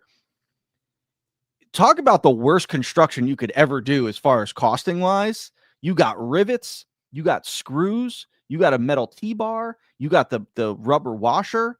It's like the construction of them is a terrible costing exercise. Yeah. But it was just that, Hasbro had just copied what Mego was doing. That's right, G.I. Joe fans. You think your Real American Hero was the first one to ever do O-ring. You think Real American Hero did everything first. They stole it. They stole it from Mego. Right, it's Chad. Tell him. $10 for superpowers. $10. I stand corrected. Yeah. Okay. But yeah, so $20 for an O-ring figure. It's like, I don't know. Is that ridiculous? How the person who said $20 is ridiculous for O-ring, what about 15? Like what do you want O-ring to be? And you got to be realistic. You can't say they got to be $10. They got to be $5. Like, no, we're in 2025 here. All right. Back to the comments here, the super chats. Let's see here. Mobile Recluse, thank you for the member chat. He says Valaverse plus Lord of the Rings license equals cash. That would be awesome. So I was thinking about Lord of the Rings license today because I'd bought. I can't remember. Huh? BRB. Okay. So I'll take over the show here, as it should be. So I pick up. My wife likes the mini brands stuff, those little balls, not in the boys action figure aisle. Guys, there's other toy aisles at Target and Walmart. You go down like the girls aisle, there's all these blind ball stuff. And, so I get those for her. Well, she saw these Lord of the Rings ones she got me for Christmas. Now what mini brands started doing is started making these ones where it's called Create. And it comes with like this liquid resin that you can make there was like the mini brands baking, and then you can make cakes and stick stuff to the cakes, and it's with resin and it has to cure and stuff, but it's like a total mess. So she got me Lord of the Rings ones, which it's weapons, it's swords and stuff, and they come with little rubber molds, and you pour the liquid metallic like resin in it, and it's got a cure, and you stick the hilt into the resin and it cures and stuff. It's a total mess. I've tried doing one round of it. They didn't work. So now I'm on my second round of it. But I started thinking, I'm like, okay, well, it was smart. They did 6-inch sized weapons for Lord of the Rings, even though Diamond Select is the only one doing those shitty figures. But it's like everyone's got, 6-inch Lord of the Rings figures from Toy Biz or Diamond. But I was thinking, I was like, man, you know what I would have done? Instead of doing this liquid resin and stuff like that, I would make die-cast weapons. So I was like, ooh, maybe I'll contact Lord of the Rings. Whoever owns I think it's like the Saul Zentz company or something like that. Contact them, be like, hey man, can I get the blind box license for Lord of the Rings? Because I want to do what they're doing, but I want to do die-cast weapons. And I want to do like a blind box. You don't know. You get an Anduril, you getting we're gonna get to it, Talker Art. You getting the Shards and Arsil, you getting an orc cleaver or something like that. You don't know. Gimli's axe, Legolas's knives. But die-cast, man, that'd be awesome. So, it's just an idea I had. I would love to do something Lord of the Rings, but who knows? All right. Thank you for the super chat. OMG, Bobby has hair now. Do I? He says Kingdom of Heaven would be awesome. Connect to Action Force. Don't let it fool you. This is a hair system. I'm just kidding. It's real. Make more, medieval style helmets or something for, the garrison. That'd be cool. Right. Thank you. Bobby has hair now. Scott maybe I'll do a one-off, like mythical exclusive, just to dip my toe in the water, just like they're doing for Legion's for show for Legion's Con. Watch Monday. I'm gonna get the call from the guy that runs the show saying, "Hey, yeah, I don't think you're invited to the show anymore. We heard. I think they'll like it. Yeah. That's that only helps the show. More exclusives, more people there. Yeah, I think they'll like it.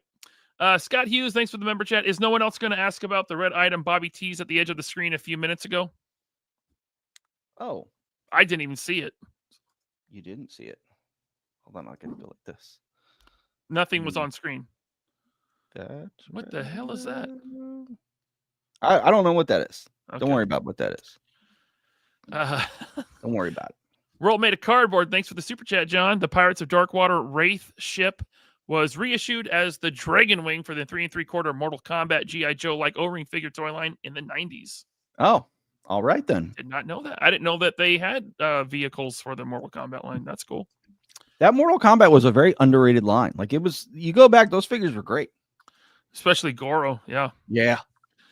Man Beast Boy. Okay, getting back into the Shartimus stuff. Man Beast Boy says subscribers shouldn't mean anything to these ad executives unless they show me that they get a lot of links in their videos purchased. I think it's irrelevant subs. If you're not getting engagement, subs are largely irrelevant. Yes. Yeah. So right? subs are, and it's weird because now that, like, I'm not doing the YouTube channel, it's like I'm starting to learn more about how this whole algorithm works and, you know, how YouTube just works in general. And it's like YouTube will like reward you for subs. Like, they give you the 100,000 sub plaque and the 500,000 and then 1 million. So it's like they reward you for subs. So it's like you think subs is what you want, but really it's engagement. You want engagement. You want comments. You don't listen. Even what people don't understand is when you like downvote a video, that's still engagement. Yeah. Like when you comment like, this video sucks, or, oh, he's doing that, blah, blah. Dude, that's engagement. That means you watched, you gave me money, and your comment is engagement. So it's going to, request this or suggest this video to you and other people. And this, so it's like, what they don't understand, you think you're like hurting the channel. You're not hurting the channel. You're helping the channel. Engagement's engagement, baby. It is. Yeah. So, it's like, I see it all the time and I'm like, oh man, I want more subs. But it's like a false sense of security. It's like, you do, but you really don't. You just want huge views on your videos. That's what you want. Yep. And I listen to some Rangers channels and this and that. And like all these channels, they all start by saying 75% of you are not subscribed to the channel. Please subscribe to the channel. It's like, yeah, I get it, man. But people are going to subscribe if they want to subscribe. Like, but they're watching. Let them watch. That's all you want. You want views. That's what you want. Yeah. All right. True Star Screamer says, what went wrong with American Ninja X? It's ran by a dickhead. I mean, yeah. I mean, by the way, he's not talking about Ace. He's talking about Patrick about Thomas. Yeah. Patrick Thomas Parnell is a dickhead. Yeah. Yeah. There's a whole story there. Shitty toy designer. I got to tell my side of the story at some point someday, and I will. Yeah. Even though it's been heavily covered in Trashcast last year. That was great, man. Oh, early 2024 on Ethan's channel was awesome. Anyway, okay. Collect to Disconnect. Thanks for the member chat. We got the best Wi-Fi in California. We're right next to Google, bruh. Awesome. I'm glad. Articulated Ninja Reviews. Thank you so much. He says, I tell people all the time it's not about subs. The real top toy tubers are the ones with top engagement and a real following with purchasing power. That's true. Ninja, don't let Ryan push you into sending more money, man. Don't do that. It's still not enough from Ninja. I mean, Ninja, if I were Ninja, I'd send another $2 one. By the way, Ninja, I got all my Street Fighter boxes, so I'm going to be packing stuff up for you. Yeah. All right. Hal Jordan says it could have worked if he dropped the stupid alien bullshit and gave each figure a different outfit and look. I agree. I think, yeah, we kind of covered that. 8 and Skate should have gone with illegal aliens instead of real aliens. Thank you, 8 and Skate. Robin Toys here. What's up, Ace? He says the fact that we are still talking about Street Humans Kickstarter, got to give it to the man who created it. We are talking about it, but mostly, I mean, we're talking about it because Action Figure Atorium made a good video about it. That's why and because he called you a liar out of nowhere. I mean, yeah, it's just like, this video this subject kind of came around like last minute. I mean, Ace, I love you, but no, we are not giving anything to the man that created that failed project. No. And there's a lot. There's just like we're not giving anything to Pat's failed shit. Like, no. No. I think there's Kickstarters right now that could actually benefit from Action Figure Atorium's video. You know? Yeah. I mean, I think he made some very good points. Yeah. 52G says, to be honest, the proportions of the figures are whack. See the current 112 bodies that we have. Okay. Pokey 87. Well, Pokey, I gotta say, I appreciate you. And I'm only doing this because right behind you is the Kanan. Also dropped 5 3POA podcast memberships back to back. Look at that. That's 10 3POA podcast memberships, Bobby. You know what that means. It's time to party. But I'm all alone. Can't with you anymore. You don't have your lineup. Pokey 87 and Zakanan. Thank you so much, guys. I burn those, Ryan. I Burn appreciate the generosity of you sending 5 3POA podcast memberships each. And I want to let them know, the new members, that they can join the after show tonight. I will be doing an after show shortly after this stream ends. Thanks, guys. Is that better, Bobby? Do you like that version of me? No. All right. A World Made of Cardboard says, didn't Shartimus blame 3POA for the failure of his Kickstarter? Bobby was offering great advice. Shartimus didn't take it. He told me in Joe Lana that I was incredibly mean to him on that show. Buddy, if you thought that was mean, I was being very polite. And I was asking direct questions. I treated him incredibly fair. Listen, I'll treat the guys from Curse Dead the same way. Like, you are creating a campaign where you need other people's money, and you're going to hold that people's money for however long until it comes out, if it comes out. Kickstarter assumes no risk. So, because you need other people's money, I'm certainly going to hold your feet to the fire. I don't need people's money anymore. I don't want to need people's money anymore. I pay for the lines. Yes, we do advanced pre-orders, but the line's already paid for by the time I do my pre-orders. Crowdfunding is something I hope. Now, I could say, like, I'm never going to do crowdfunding again. Listen, I don't know, man. I can't predict the future. I'm saying I hope I never, ever, ever have to do something crowdfunded ever. Ever. Do I have a crystal ball? Do I know what's going to happen in 5 years? I don't. Do I know if I'm going to do a giant playset if that's the case? I don't. But I'm telling you right now, my mentality is I don't ever want to do a crowdfund. I think I don't want to be on the hook for people and make them wait forever for something. I just don't. But again, if you're doing it and you need it, which I get it, some people do. I needed it. Other companies needed it. You have to be held accountable. And so I'm going to ask you direct questions about a campaign that you are putting your best foot forward on. I stand by. We were not mean to Shart on the show. Chat was. Exactly. I was going to say the chat was, but that's the chat, and you got to listen to the chat because you're trying to make the chat your customers. That's why you're on the show. 100%. You need to win those people over. I told him that. I said, this is your chance to win over a very tough crowd. If you can do this, I told him this before the show. I said, if you can do this, it'll fund.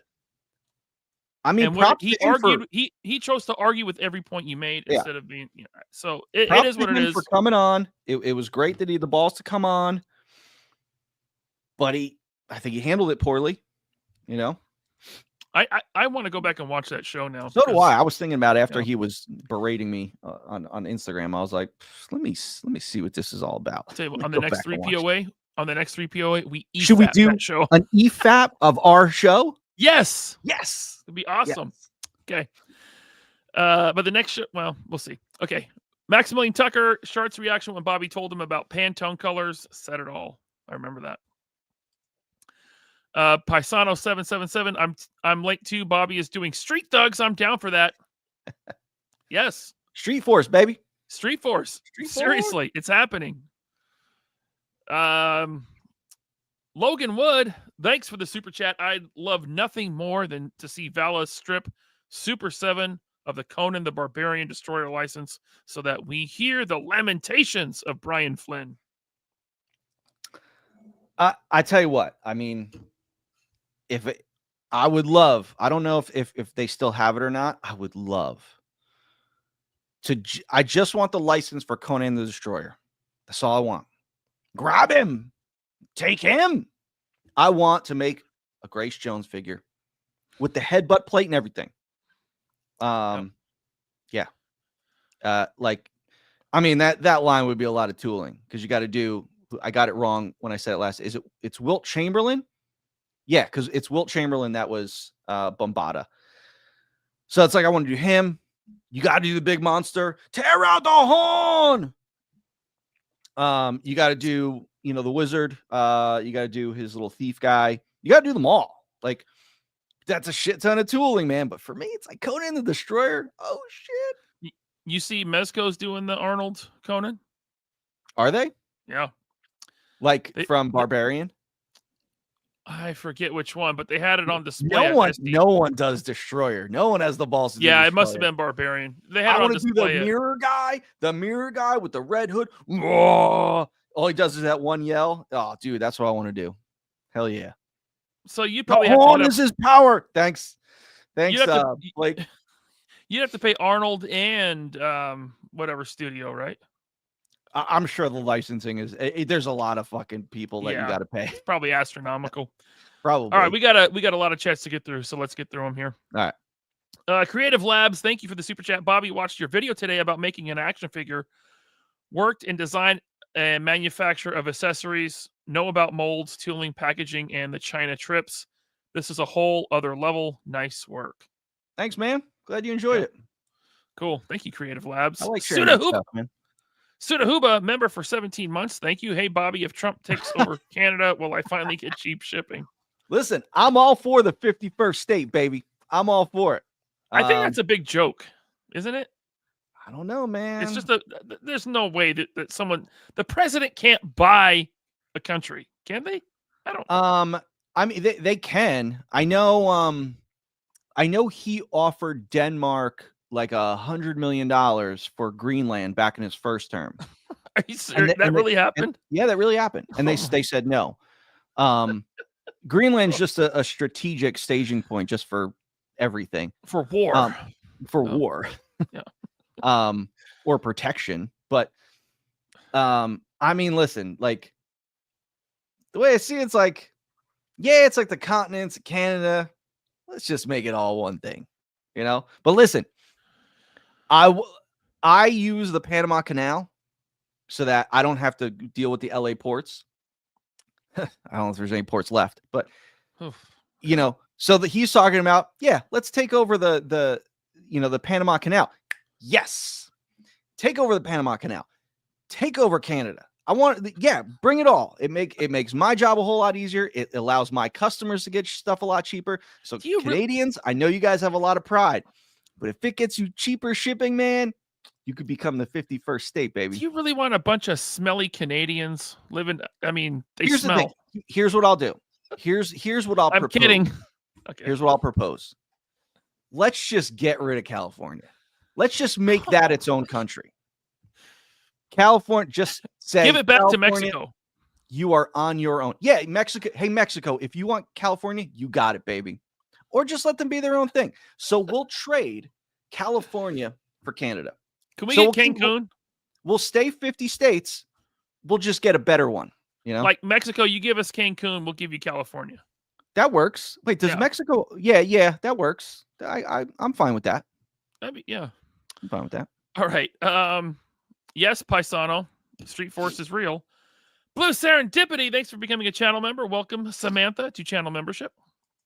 And then she sends a super chat. Thank you so much, Blue Serendipity.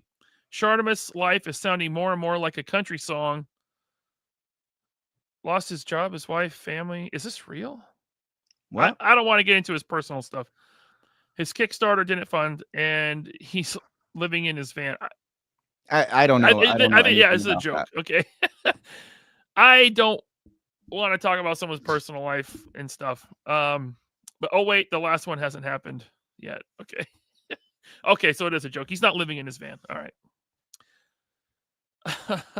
Thank you, Blue Serendipity, for the super chat. Robert Diaz with the super chat. Thank you so much. Mike Honcho needs to come out of retirement with a Street Force line called Ladies of the Streets. Hot, curvy women of various nationalities. Maybe one of the Street Force characters might be Mike Honcho. Ooh, damn.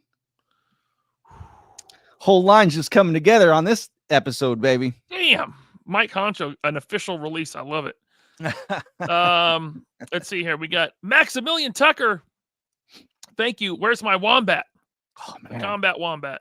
I've been thinking about the next version of Desert Rat. Like, I've been thinking about that a lot because I want to do a Desert Rat version too. And I think it's, yep. I think he's long overdue. And I follow this page on Instagram that is like, it's a page that it's like, you know, loving wombats or something like that. And it's a lot of like rescue leagues that, you know, rescue wombats and stuff. And I'm like, man, wombats are so cool. Not aggressive at all, but just a cool, like, lazy animal. I'm like, man, a wombat with Desert Rat would be so cool. That'd be cool. All right. Robert Diaz, thanks for another super chat. Street Force needs a WWE style wreckable van with broken windows and removable doors, complete with hammers and pipes that attach to the tents. Hey, that's racist. Oh my God. Thank you, Robert. Just kidding. I mean, listen, I bought the wreckable car that they made and the ambulance, so I'd probably buy that too. I saw Mark brought in the Eddie Guerrero like lowrider.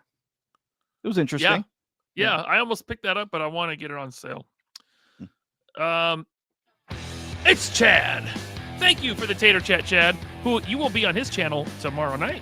I will be. Street humans should try going to space. Apparently they are in space. They're aliens. So they're from space. Now they're Chad, you're getting ahead of me. I might as well just keep giving, you know, updates on the line here. So series 2 of Street Force is actually going to be Street Space. Street Space is going to be series 2, and that's when I'm going to take them and I'm going to, you know, bring them to space. It's going to be great. Thugs in space. Yep. Yeah. Suka, thank you for the Tater Chat. I hope a Street Force unlock is an overweight figure body with a scooter named Walt Mark. Okay. That'd be good. Illustrated Figs, thanks for the Tater Chat. Abby meant to say a potato with a boner. Keep going. I gotta take a wicked bad piss. Keep Yeah, going through the chat. If there's any that need my expertise, I'll be right back. I will save those for when you get back, which is probably all of them. So instead, I will just look awkwardly into the camera. Not really. 49er Brian, we'll get back to you. Ken's Toys. Wesley. Oh, here we go. While Bobby's gone, this is perfect. Because we got Figure Fight Club. Abby, thank you so much, Abby. 10 3POA podcast memberships. It's a party up in here, baby. 10. I can't scroll up that far, Abby. I'm sorry. But welcome to our new channel member. Stay tuned for the after show. There may be some trivia tonight. Who knows? Maybe we'll EFAP something else. Either way, I'll be drinking. Figure Fight Club. Thank you so much for 10 3POA podcast memberships. You rock, Abby.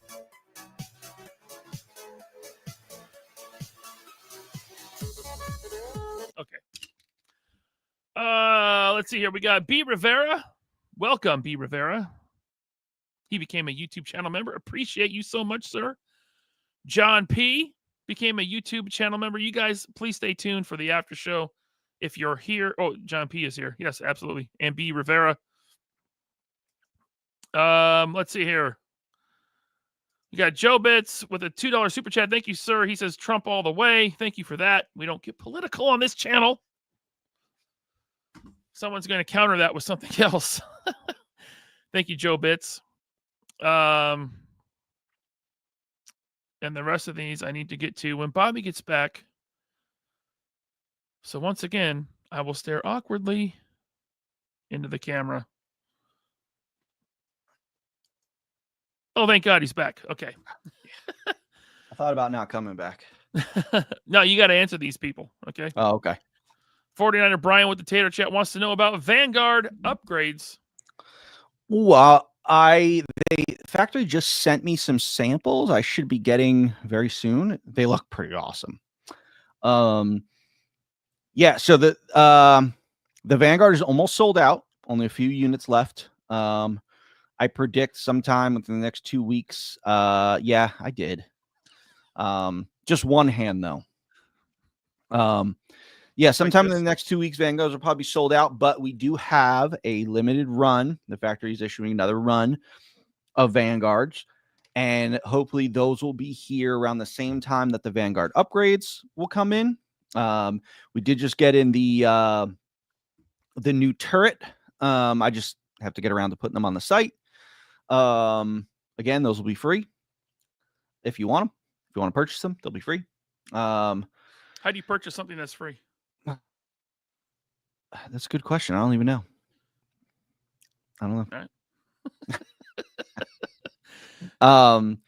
So yeah, so they're coming. They look good. There will be a tan version, a gray version, because it does come with new doors. So you'll have the tan version of the gray version, and then there'll be muddy versions of each set also. So there'll be 4 versions of the upgrade set. Very cool. All right.